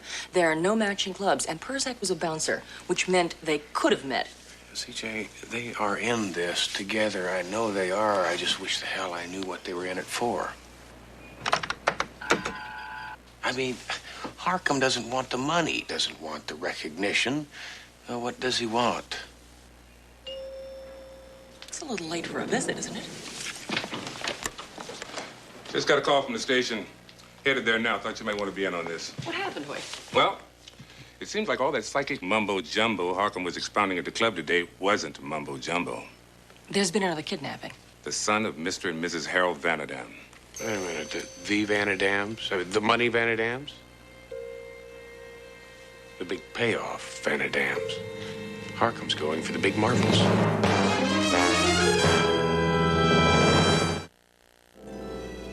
This way? Yes, it's this way. Let me help you. No. It's cold here. No pain. Sleeping. Mr. Vanadam, this is all miserable country. Why don't you two go back to the vehicle?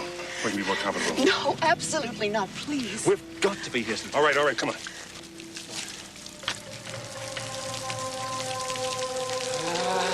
Here! Over here!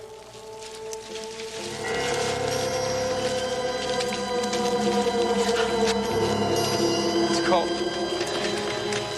Water. Water going by. Water.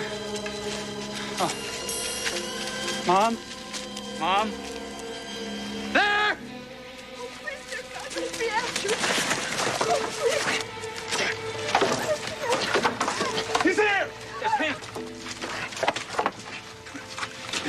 He's alive! Oh. right, son. We're going home. Mr. Harpen, there's no way that I can ever repay you. Dad.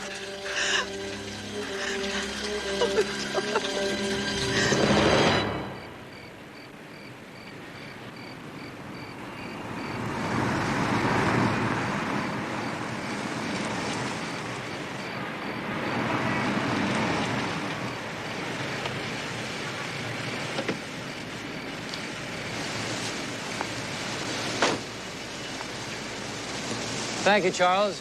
And thank the Vanadams again for me, will you? Yes, sir.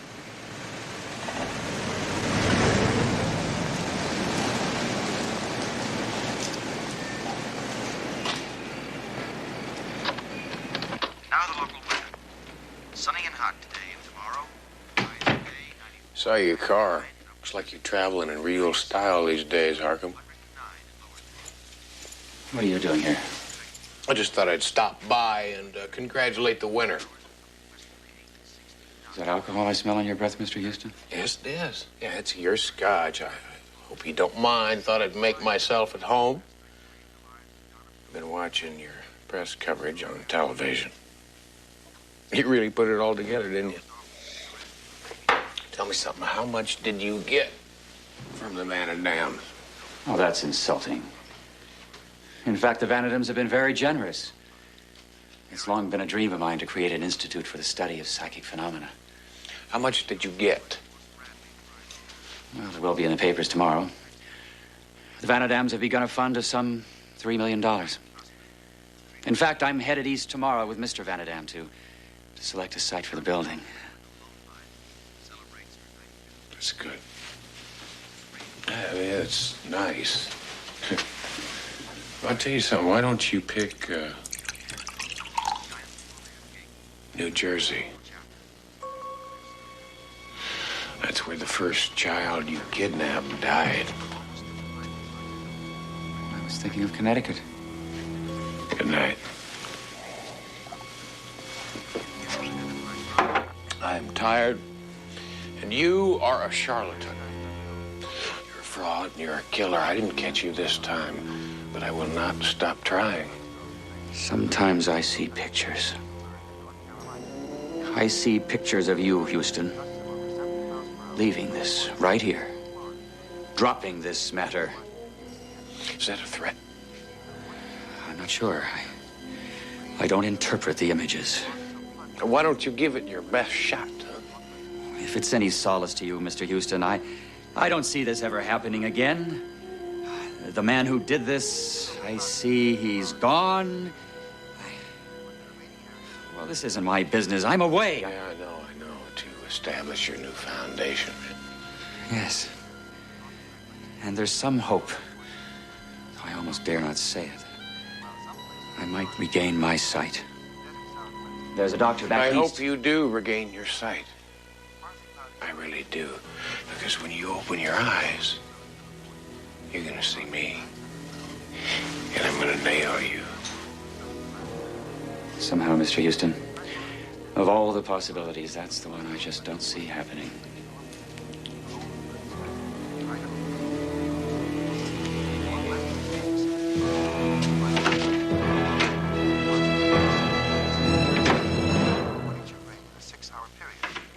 In a surprising story related to the kidnapping, world-famous psychic Peter Herkos today called his own press conference. I just finished with the police. This man was identified by the boy as his kidnapper. When I felt his photo, I saw what's happened. I saw it like a television screen in my head.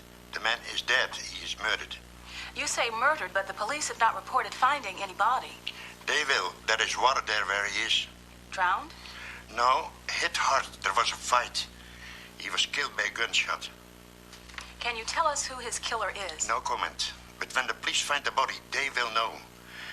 That man holds something in his hands like a thread and something of the killer. I see like a button.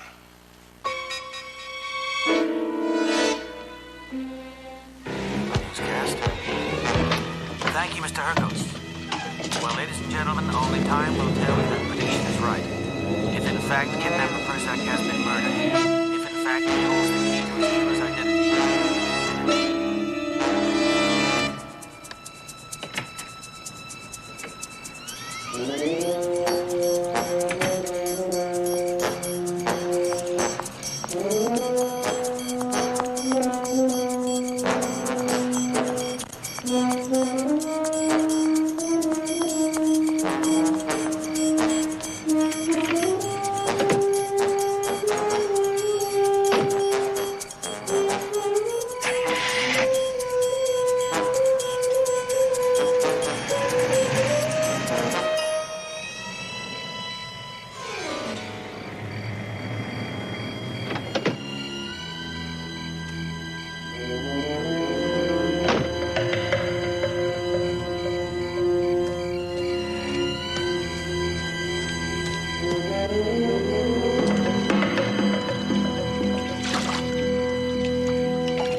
See, said the blind man.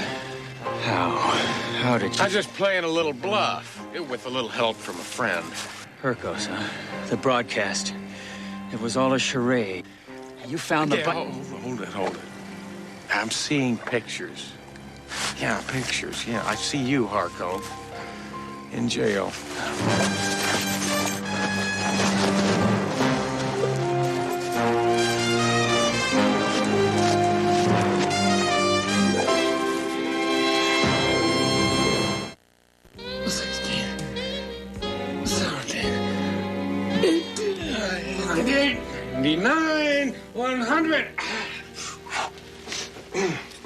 I brought the newspaper, Houston. Nice headlines. Oh, what's that? Psychic arraigned for murder.